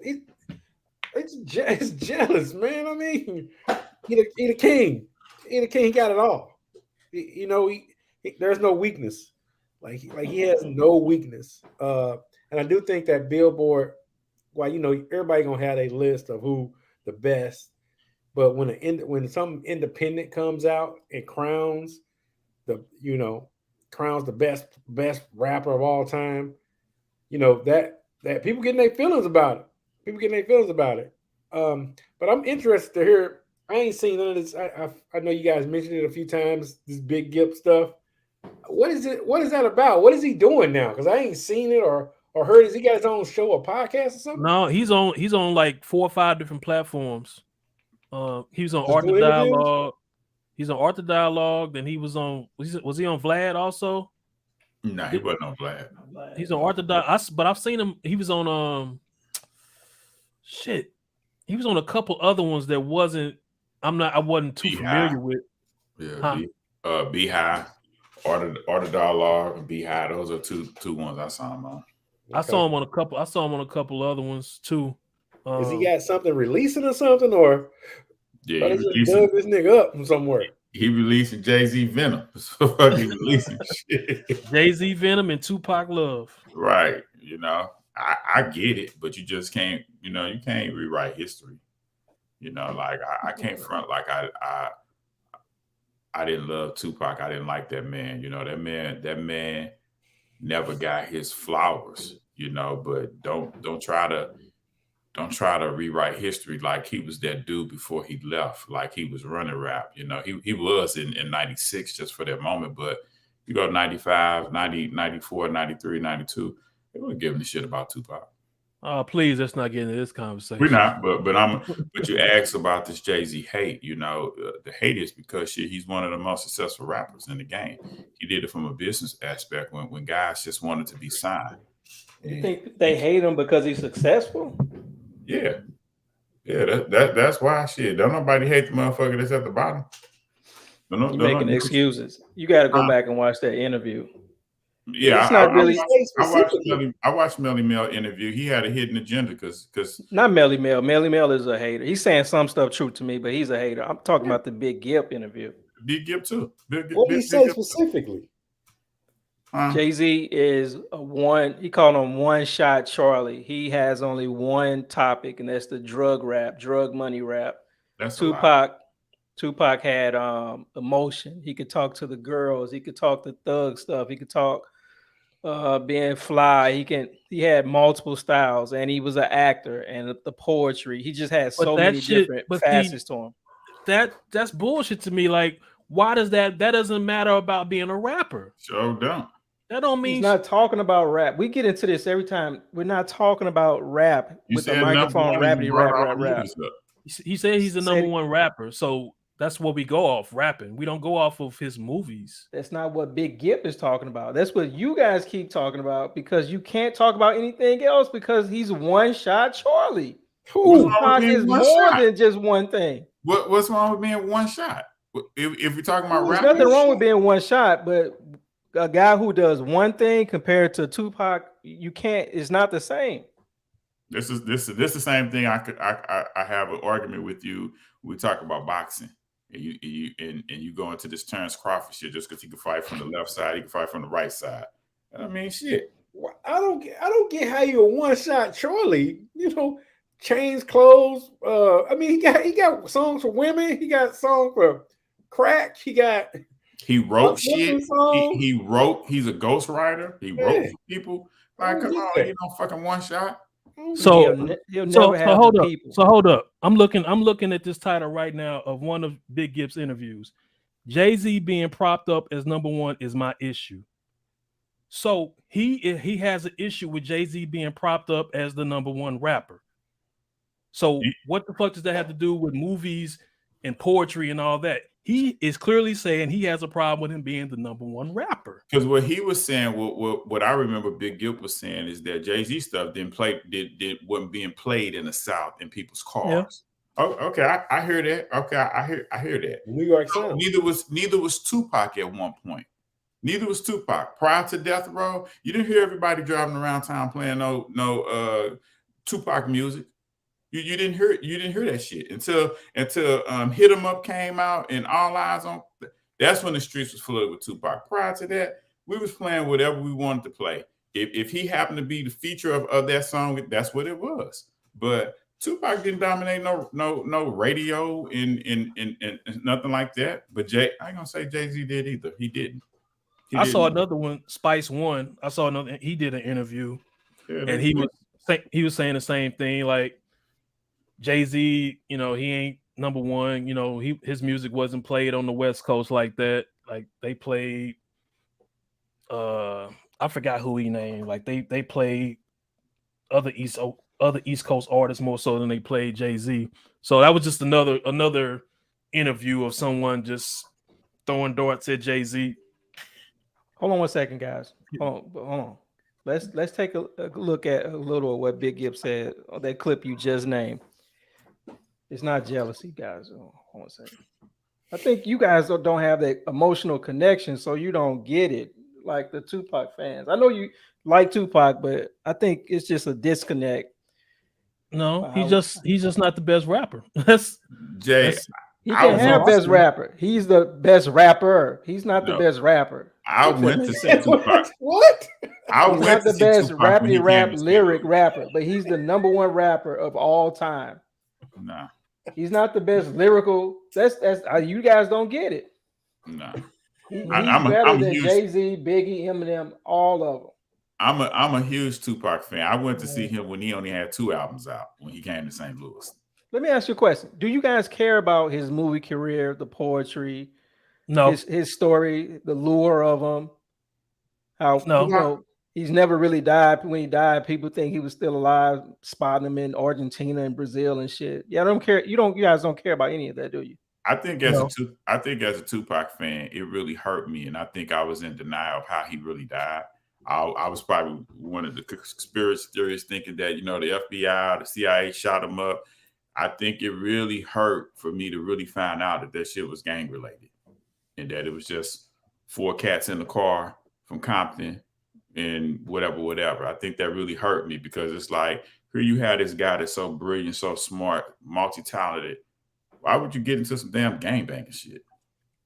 So that was hard for me to accept as a fan, but that's the reality, you know.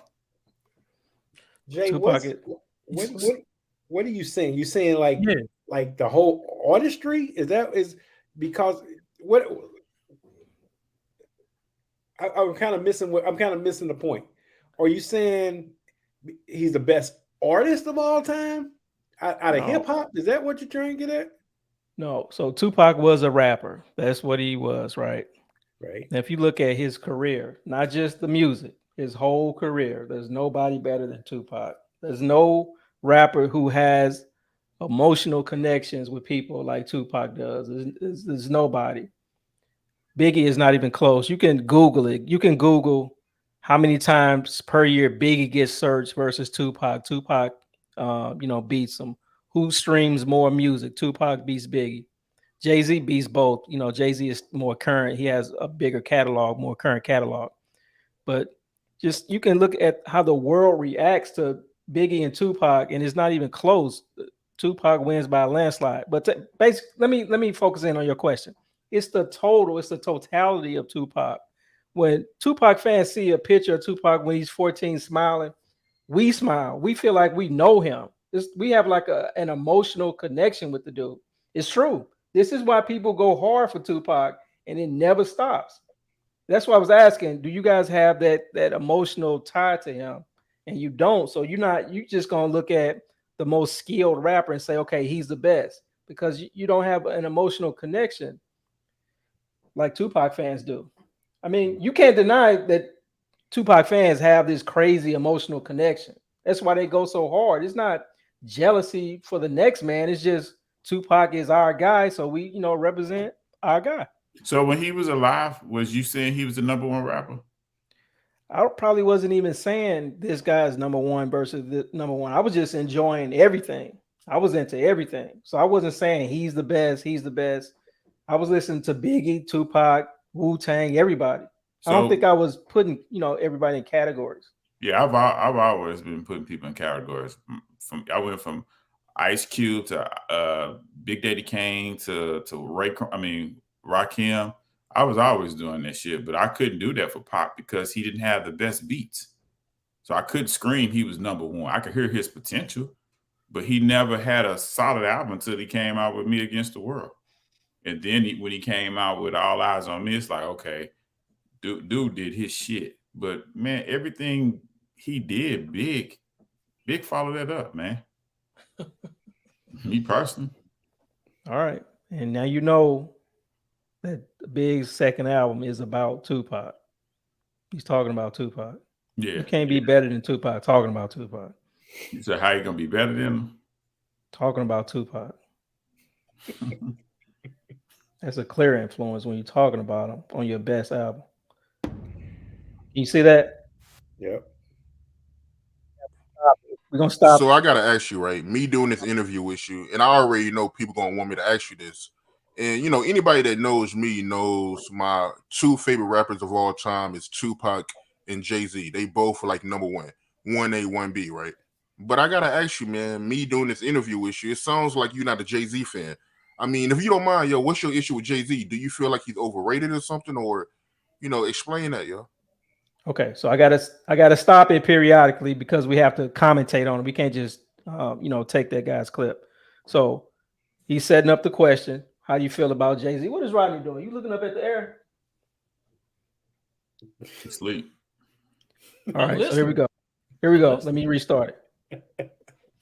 I don't feel like he's overrated because to me, I feel like at the end of the day, as far as the best and the greatest technical rapper right now that New York has, Jay has been there since Big. Okay. Any comments? Nigga, I need you guys to go ahead. This big Gip. Don't say that shit. You got an album with Come on, man. Wait, this dude don't have no. Come on, man. I mean, this is an established musician. Andre, 3 stacks. This big fucking Gip.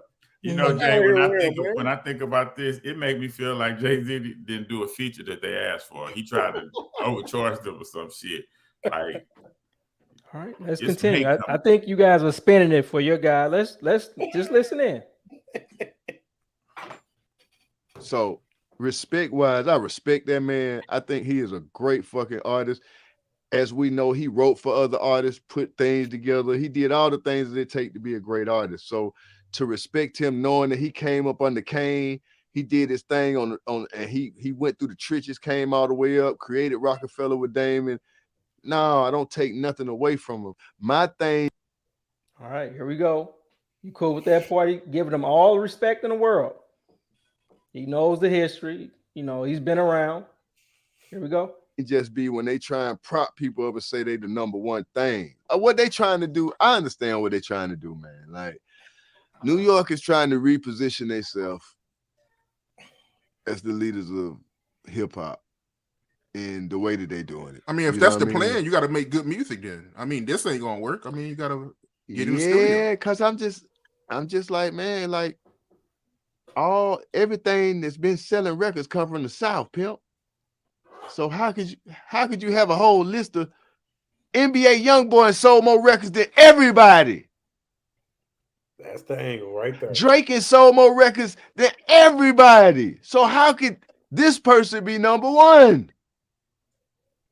Yo, anything? That's a valid point. No, it ain't. It's the angle. It's this whole South feels they're disrespected. That's his whole angle. He won't never give anybody from New York the credit they deserve because he believes the South is being disrespected. Okay, He threw Drake in there just for shits and grins, just to be kind of equal. But he that's that same rap we keep hearing, that the South don't get the respect that they should get. But okay, we're at the beginning. Come on, let's keep going. Halfway through it. We ain't gonna get sued for this. Bias. No. And it's only used as a way to keep people's egos up here and make people feel like they running shit. And that's cool. You know what I mean? But I mean, like, when you think about it, when the years we came in, when we didn't control press, we didn't control nothing, it was about what you did as an artist. And all I'm saying is, a lot of things about the artists that they saying the best now were trash performers. They never was good on stage. What you got to say about that? That's true about Jay-Z. Man, What? stop it, What? man. Jay-Z used to be horrible on stage. Tell me Tupac's best performance that you saw. You're not talking about Tupac. You're talking about Jay-Z being horrible on stage. I'm just asking you. You tell me Tupac's best performance. And House you of said that's Blues. true The about House of Jay-Z. Blues concert. Huh? House of Blues concert. That was his best performance? One of them. He didn't really. He didn't do. He does. He was before the YouTube era, so you don't have a whole lot of footage. Okay, here we go. Let's wrap this up. And if you wasn't into listening to the battle rap, just sit there and talk and rap, then you was never really entertained unless you was from New York. You know what I mean? So that's just facts, bro. Like, when NWA, I remember the first time I went to go see NWA. That shit was amazing. To see Eazy-E, Ice Cube, Yella, and all them on stage at that time, it wasn't nothing touching them boys, man. And guess what? The first to sell them numbers they were selling. So how y'all gonna keep trying to make it like these folk, the only folk who did something, bro? See, that's why y'all make the whole shit just whack. Because at this point, you cannot say the South ain't been running this shit longer than even hip hop. We ain't had the belt longer than even the place that they made it. And then again, you can't even goddamn say hip hop without saying James Brown, straight from Georgia, Augusta, Georgia. Most break beats that the OGs rapped on was James Brown from the South. All right, I'm gonna stop it right there, fellas. This wasn't even the Tupac clip. This is, it's titled Jay-Z's better than Tupac is better than Jay-Z, and Beyonce would be with Tupac if he was still alive.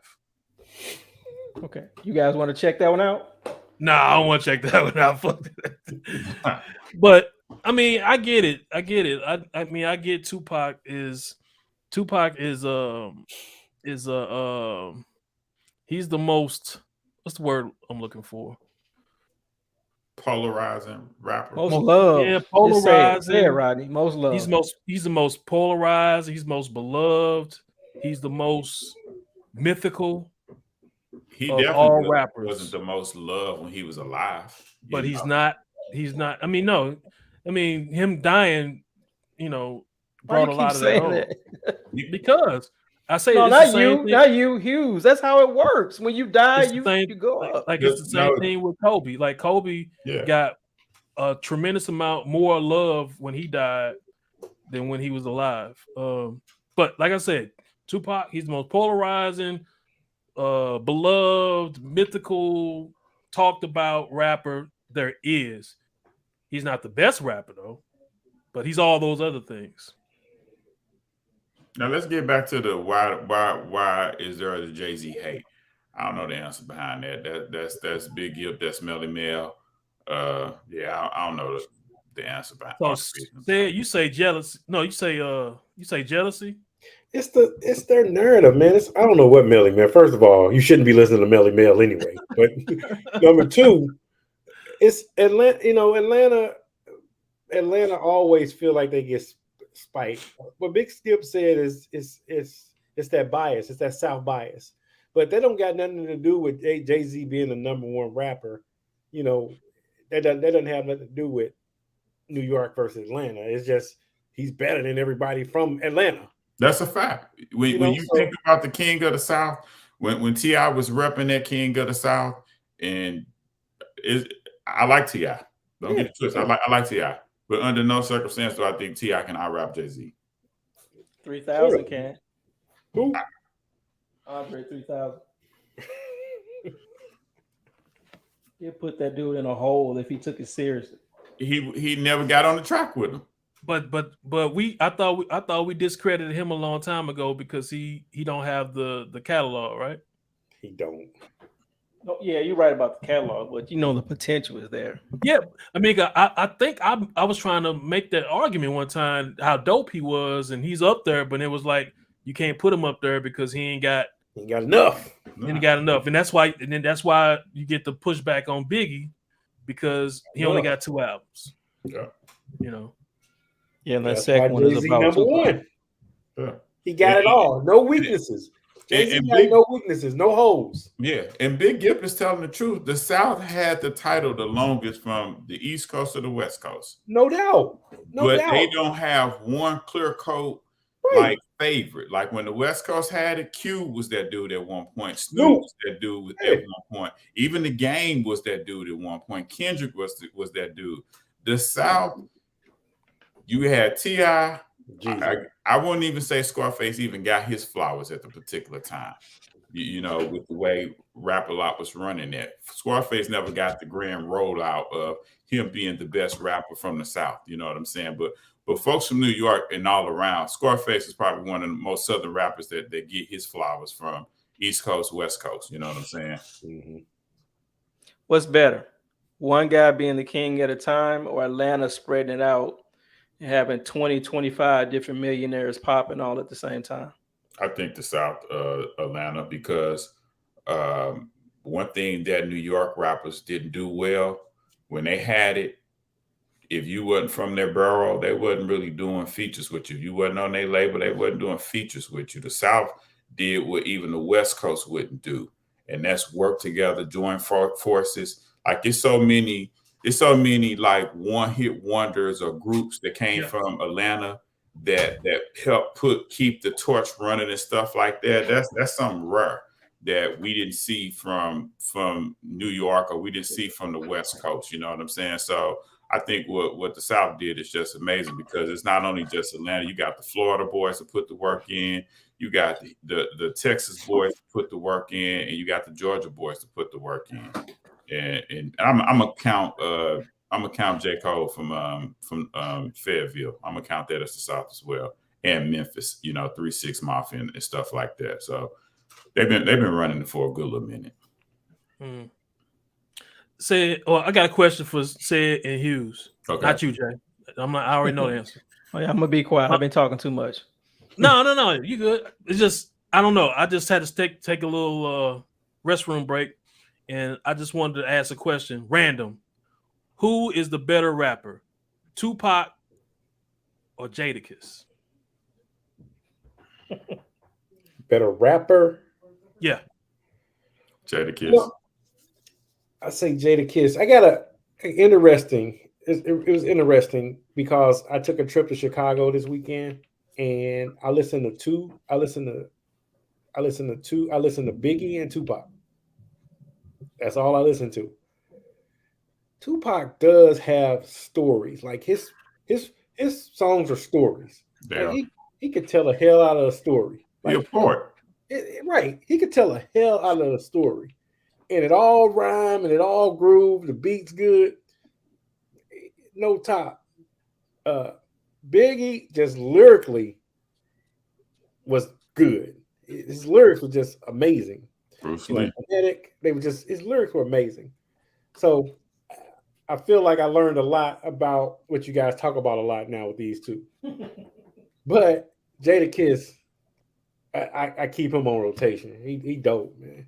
So rhyming wise is Jadakiss. To me, he dope. I think Jadakiss is a good rapper, and I think he's a good battle rapper too, need be. Whereas Tupac is an emotional poet. You know what I'm saying? So he's going to emotionally poke at you. I don't think Pac could out-rap Jadakiss in a battle, if that's what you're asking. Yes, that's all I'm asking. I'm not asking you to delve into whether, you know, how emotional they get and all that. Just who's the better rapper? Jadakiss got this song, man, and I wanted to send it to you guys. Y'all all heard it, but y'all might know it when I start talking about it. The hook is saying, it's the same hook. It's a real catchy tune, and the hook say something, and he rhymes into the hook on every rhyme. Like, man, I can't think of it, man. So you saying he hit the hook, right? He's doing his regular verses. Bar. He start the next bar with that same hook, or no? I cannot think of a song. This is bad for pod guys, but I cannot think of a song. But when he's rapping like he normally rap. But the hook says something like,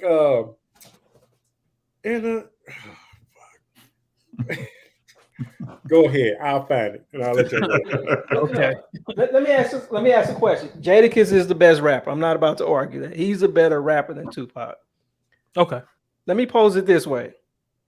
If rap was plumbing, who would you want, Jadakiss or Tupac? Rap is plumbing. Jadakiss is the best plumber. Tupac is a pretty decent plumber, but Tupac can paint your house. He can put your TV on the wall, hang your ceiling fan, put the tuck point your chimney, put the carpet down. He can do all that shit. Now, who do you want, Jadakiss or Tupac? I thought I only need plumbing done. But who do you want? You just need plumbing. And Jadakiss shows up, he does your plumbing. But Tupac is standing over there. He can do every fucking thing. You know, my problem with that is that Pac was that guy that had to boil. He could do all of that shit, but he had to boil your equipment. He needed your hammer. He needed your saw. He needed your drill. What are you talking about? He needed a beat. All he needed was a beat. He needed a beat and a studio. That's all he needed. There you go. That's the problem. Man. In the beginning, when I first came across Pac, I never liked his beat selection. He could rap, but I didn't like his beat selection to compare him to put him in my top. When he started getting better beat selection, I was like, this dude is the shit. He's the shit, but he didn't have it in the beginning. He had the about himself, but the production was not the best. You know what I'm saying? So that's everybody though. That's everybody when they start out. That's not everybody. Big came out. Big first album. I ain't gonna say it's the best, but he had Puffy producing him with I would say samples that there were hits that worked. You know what I'm saying? So it was guaranteed that it will work for Big. But here you have this 300-pound plus guy that's not the most handsome. That's a formula that has never been used before. So it's a gamble. How do you discredit Tupac when Diddy had real musicians? He had church guys who play piano, real musicians working for him, producing, and he would take their credit like he was a producer. He didn't produce shit. But how do you discount Tupac because he had to come up the harder way? It's not a discount. What I'm saying is that's what made me like him more, because Pac was the first MC that I saw that kept getting better and better and better and better. Whereas other guys come out from the top and they either fall flat. Either they come on with their first album being a classic and it's hot, and they can't follow it up with the second album. And he did the opposite.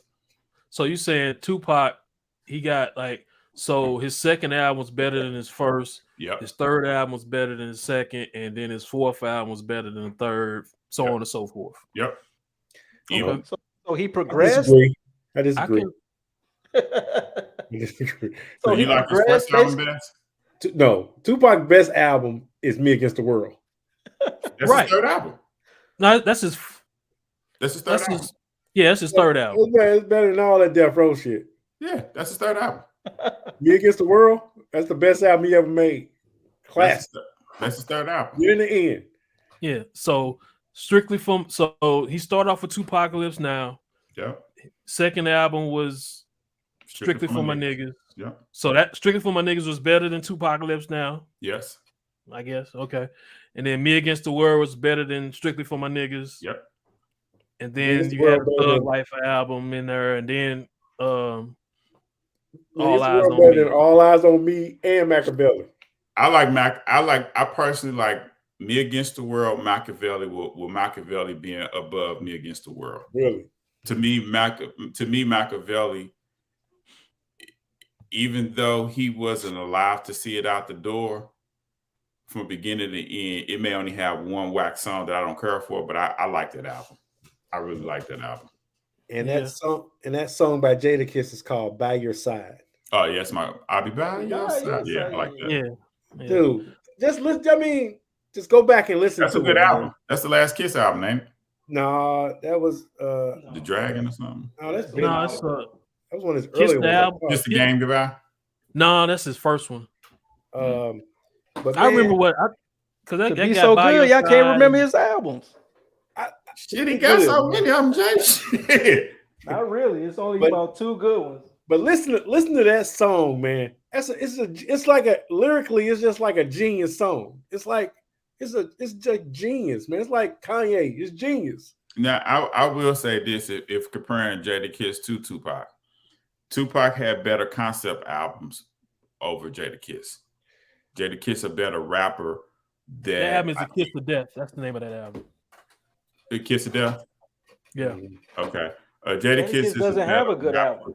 Huh? Jadakiss doesn't have a good album. Yeah, Kiss to Death is not bad. It's a good album. He got some good albums. He don't have great albums. Yeah. But he got good albums. That Kiss to Death it's dope. He got about 6 or 7 bangers on that. He's carved out a nice little niche for himself. Yeah. I mean, I think, I got him as one of the top rappers, but for whatever reason, he can't, do just a classic. He just hasn't got that classic album. That makes sense. Like he's a top rapper, but he's not a top rapper from albums. He's a top album from the work he put in. Like most rappers that we hold lyrically, well, most of them, they at least have one album that we could point to. You could say, yeah, that was the one. Yeah. He's like one of the ones who doesn't, but he just puts out a lot of shit, and he does a lot of, and that whole Versus shit really highlighted his, who he is. Yes. Yeah.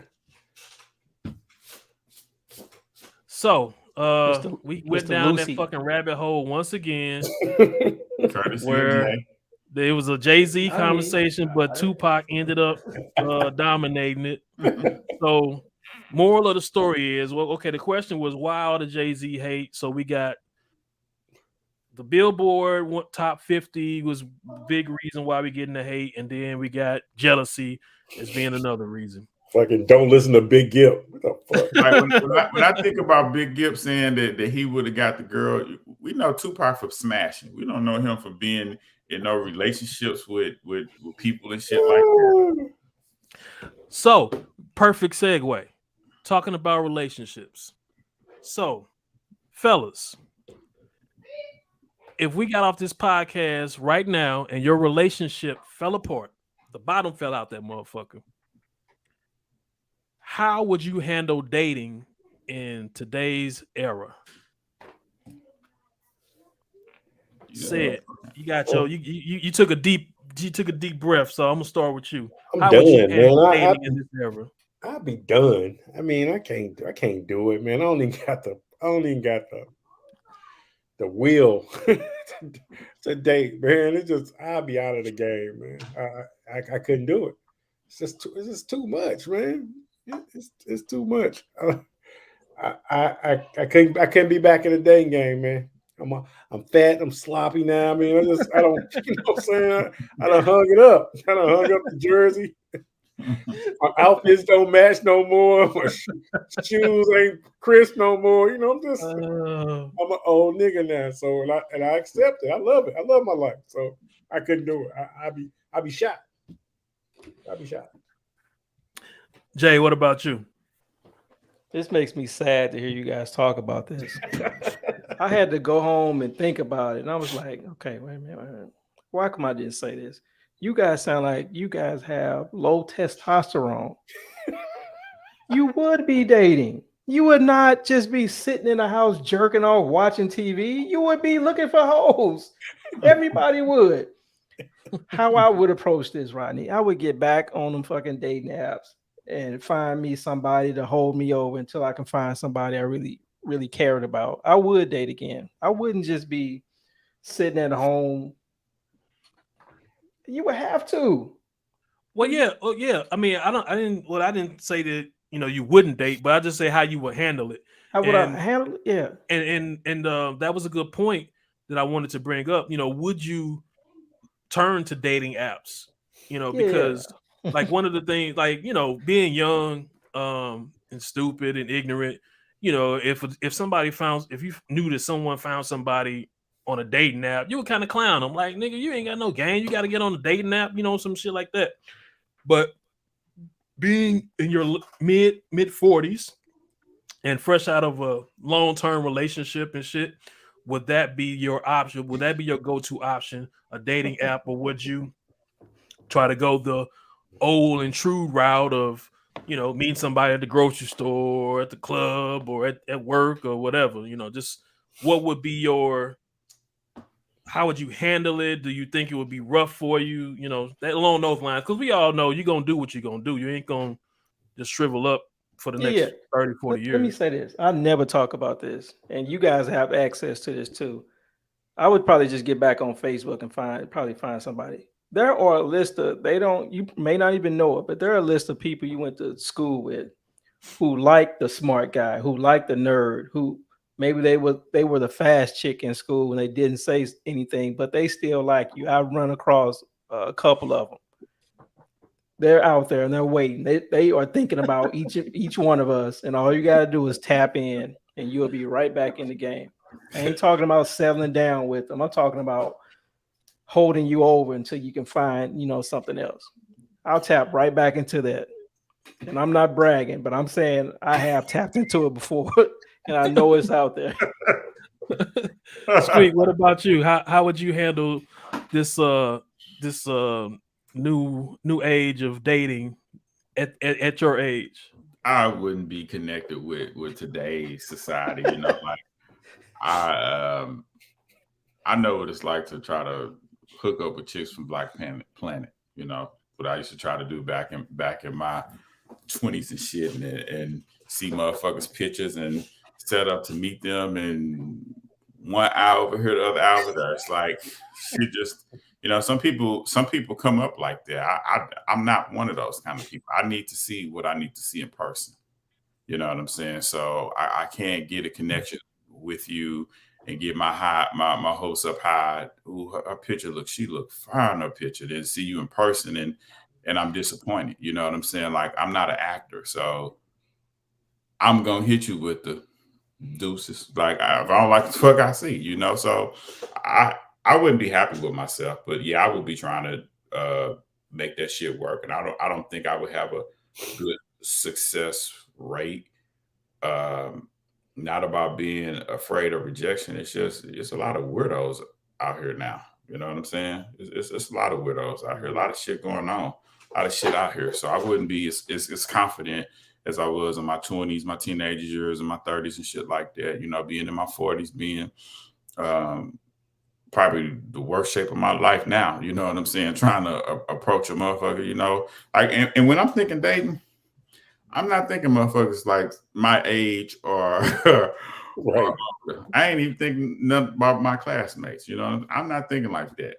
That shit is that's not an option for me. So yeah, you already know. Don't make me say it. Yeah, I'm thinking. So so have we made the transition in our head as to our age? No. But the mistake I would not make is trying to go to a club. No. So what I mean by that is, so we're all, mid 40s, but are we still got our 25, 30-year-old glasses on? When we see people, see women? Oh yeah. Oh yeah. If you're gonna think like that, I mean, why not? I think I'll sit up here and I know I get finessed. I get finessed, but I get finessed. Would you be open to dating apps? Nah, ain't my thing. Ain't your thing? Okay. Nah, ain't my thing. And I don't want to meet nobody's parents at this point.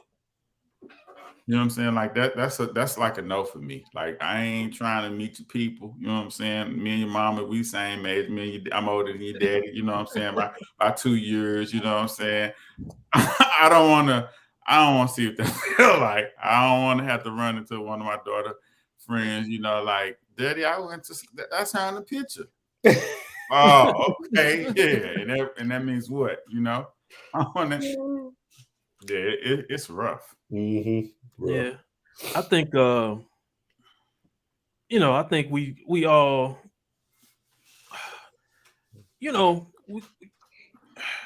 you see in your age, and I'm not talking about looks or what your body look like, but you just see your age. You out there and you just know that you ain't that no more. Right.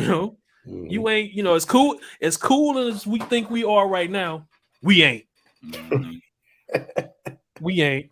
Mm-hmm. You get out there and you single and thinking thinking it's 1995 and it's 2023. You can't keep up with the lingo. It's just we would have too much shit working against us. Now, obviously, we gonna try. Right. Obviously, we gonna try to, we gonna find our niche in this motherfucker, but it would not be an ideal situation. Yeah. It'll be dangerous though. But to what you saying, Jay, here's the thing. Chicks will hit on you, because you're successful or whatever. They'll see you, and you'll get that. But what Squeak was saying was true is your eyes ain't, my 46-year-old eyes ain't looking for a 46-year-old. You know what I'm saying? If I get out there, I'm 30, 32. You know what I'm saying? That's kind of what our eyes going. Oh, you saying those chicks are too old that I was talking about? I think so. Like, if you out there and you searching, I think that's what I would generally go to. Not saying that I wouldn't find, I couldn't find another 40-year-old, but I'm gonna be seeking somebody younger. You know what I'm saying? So that's what I got what you're saying. That's what I'm saying, to hold you over. Let's say you're seeking that younger one and nothing is coming, or you can't stand who you come up with, but you got the 46-year-old still look decent, available.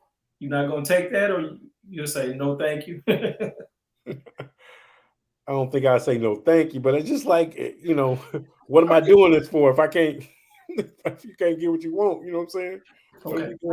It sounds like the whole mood changed, because before everybody was like, no, I'm staying home watching TV. No, I don't think that was the mode or the mood. I just think we knew it was, we wouldn't, it wouldn't be ideal out in this bitch. Yeah, like, for sure. Yeah, because like, as opposed to, like, if you turn us loose in our 30s and we like, shit, okay, what let's do it. But you talking mid 40s, and like you say, Squeak, you ain't trying to meet no motherfucking parents. Nah. You ain't trying to get to know the little cousin and all that shit. Like, you damn near 50 years old. I don't give a fuck about that little kid, Right. So it's like, it's shit that you couldn't do, like at her birthday party. Like, you either ducked off in the corner, but you can't be like, this my boo, because you're damn near insecure with the guys that's her age that are there. And you got all this motherfucking gray and everybody run up to you like, this your daddy? Okay, hey, I ain't no motherfucking daddy. Nah, I'm gonna pay for all this shit. You know what I'm saying?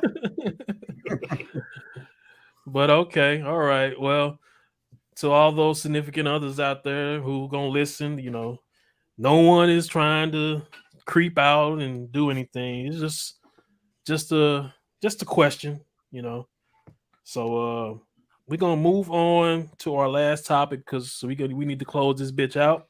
Right. So we're gonna move on to Swerp of the week. So Squeak, I think you were Swerp of the week last week because you didn't have one. So I'm gonna start with you. Who's your Swerp of the week? I'm gonna try to be sensitive with the situation, but my Swerp of the week are to the 4 Americans that drove into Mexico and got kidnapped.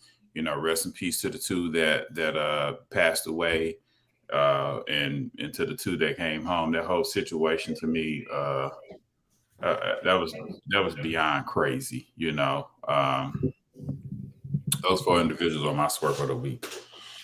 They just Swerp of the week for going down there? Yes, for driving down to Mexico from North Carolina. Jay, what about you? Who's your Swerp of the week? Wait a minute, Rodney. He gave Swerp of the week to some dead people. Just like I know. Cleaned mine up. I cleaned mine up. I said I don't want to do. I know you. That kind of in line with your gangster boo Swerp of the week. His was direct. He didn't even clean it up. I did clean it up. I said, fucking lady got 6 kids. You just threw her under the bus like that. She came home. Oh, I thought she got killed. No. I thought okay. Yeah, she had 5 kids. She came home. But you're absolutely right, Jay. You're absolutely right. My Swerp of the week is, man, I don't even be paying attention to people. I'll give it to Ja Morant. He's hot in the news from Say his name again. Ja Morant. Ja Morant, the moron. I'll give it to him. You know what? Let me give it to let me switch that up. I'll give it to Deion Sanders for what he said about quarterbacks. He wanted quarterbacks from 2-parent households. I could have this wrong. I heard it secondhand. And he wants linebackers from single-parent households because they're meaner.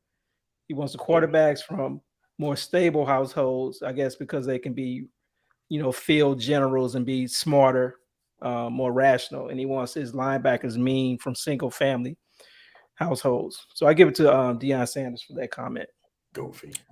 Okay. I want to dig into that one a little bit because I think I read, like, I kind of skimmed over that, but I do recall seeing that about the 2-parent homes. So I just want to throw that out to the group. Like, so what do you think about that conversation? Because that kind of that's kind of leaning into some shit that white general managers and white scouts, leaned into about us. So how do you feel about that? It's ignorant. It is, man. That's ignorant shit. That's disappointing to hear Deion say something like that. It's just disappointing, man. So you're telling me because my son comes from my son comes from a background where he got both his parents in his life, he can't be a great linebacker? Like, I just don't. That's stereotypical dumb shit to me, and that's disappointing to me to hear that from Deion Sanders. And let me tell you something about football and defense. Some of the motherfuckers are the goofiest, funniest guys I've ever seen in my life. After a while, you start playing with anger, and you get a hit, you get a kick out of knocking motherfuckers on their ass. You know what I'm saying? So that being mean shit, it don't get you anywhere. You got coaches when you make a mistake yelling at your ass. So if you go back at them, you know what I'm saying, and you in that mean state of mind, you're gonna get your ass on the bench. So yeah, that's ignorant, man. You don't have to. Your parent and your lifestyle has nothing to do with sports and your athletic ability and what you learn in the position you put in. That has nothing to do with your parenting and stuff like that in your household and how you grew up. It has nothing to do with anything about sports. So it's disheartened to hear Deion make that comment when he's a leader of men, and a coach, so just ignorant statement that he needs to walk back. So with Deion, with the role that he's been on for the last 3-4 years, do you think he's got like the Charles like Charles Barkley? Charles Barkley can say damn near anything. It could be insensitive or whatever, and people don't bat an eye to it. Is Deion Sanders, has he garnered that type of credibility to where he's that way? Because he's said some questionable shit for a while now, but because he's been on this roll for the past few years of celebrity, it seemed like it gets overlooked. So do you think that he's there? I mean, he's reached that Charles Barkley status to where it don't matter what he say, people just gonna grin and nod and move on? I think it's a difference because Deion is like a leader of men. So he's a leader of young men. So I don't think he can take the path that Charles Barkley takes, because Charles Barkley is a single party guy. He's the life of the party. Deion, you sending your kids to be under this dude. So I think he's gonna end up walking that statement. That's my first time hearing that, but I think he's gonna end up walking that back. I really do, because he got too much at stake to be making silly statements like that. He got too much to lose, man. I mean, it's a bad statement. It's a bad look to me. Yeah, I remember like just skimming through news and saw something about Deion and two-parent homes, but not really, checking it out. But when Jay said it, just like, okay, yeah, I did see that. So I'm gonna need to go back and check that out. But yeah, that's crazy, because if that was a white general manager who said, hey, I'm only looking for, this or that, we'd be like, hey, you gotta get this motherfucker up out of here. Yep. Okay, so I'm gonna go next with my Swerp of the week. I'm gonna go with Ja Morant's dad, T Morant, and it's just pretty much pointing to the topics that I alluded to earlier. Is just him not being, and look, we're all on the outside looking in, so we're just giving our opinions or whatnot, but it just really seems like he's just there along for the ride, as opposed to being the dad and and being a father figure and giving him wisdom. It just looks like he's there just to soak up the glory and try to be damn near just as famous as his son, alongside his son. So I would just give Swerp of the week to T Morant, and ask that he just step up and get his son back on the right track, because as you alluded to earlier, said he could potentially reach 500, 600, 700 billion in earnings, just from basketball, not even talking about endorsements. So yeah, Swerp of the week, T Morant. Good one. I'm gonna stay along those same lines. My Swerp of the week is actually, they were speaking of on his Ja Morant topic. It was Skip Bayless, and he talked about, he just got way out of his lane. Like he said something to the effect that does he want to be a Crip? Because I guess he was throwing up some signs and when he was waving the gun, and the words, does he want to be a Crip, came out of Skip Bayless's mouth. Like, come on, wow. Skip. We give you a lot of passes, man, but come on, man. You gotta stay in your lane, bro. That is nothing. That should not be coming out of your vocabulary. Speaking to any young black athlete, does he want to be a Crip? So, Skip Bayless, stay in your lane. You my Swerp of the week. Okay. Well, those, we all got good ones. Hughes probably gonna be Swerp of the week next week for giving dead people Swerp of the week. I ain't giving up shit. They Swerp of the week for making up their damn story that they went down there for cosmetic surgery, knowing damn well for three brothers ain't going with no girl for no damn cosmetic surgery to Mexico. So they Swerp. Standing on it. All right, so this will bring a I think it conclusion. was cosmetic surgery, man. That's what they said. Yeah, that's what Yeah. they said. That's what the It's mom gonna bring a said. conclusion to episode 35 of the greatest podcast in the world, aka Pod Deep Podcast. Probably trying to end this motherfucker. Like, subscribe, follow. Hey, let your people know. Share it on Facebook. Do what you got to do, man. We need some more clicks, man. We need some more viewers. We need some more subscribers. We want people other than our significant others to watch this motherfucker. So, hey, share, like, subscribe, and for the rest of the group, peace. We out. Peace. Out. Peace.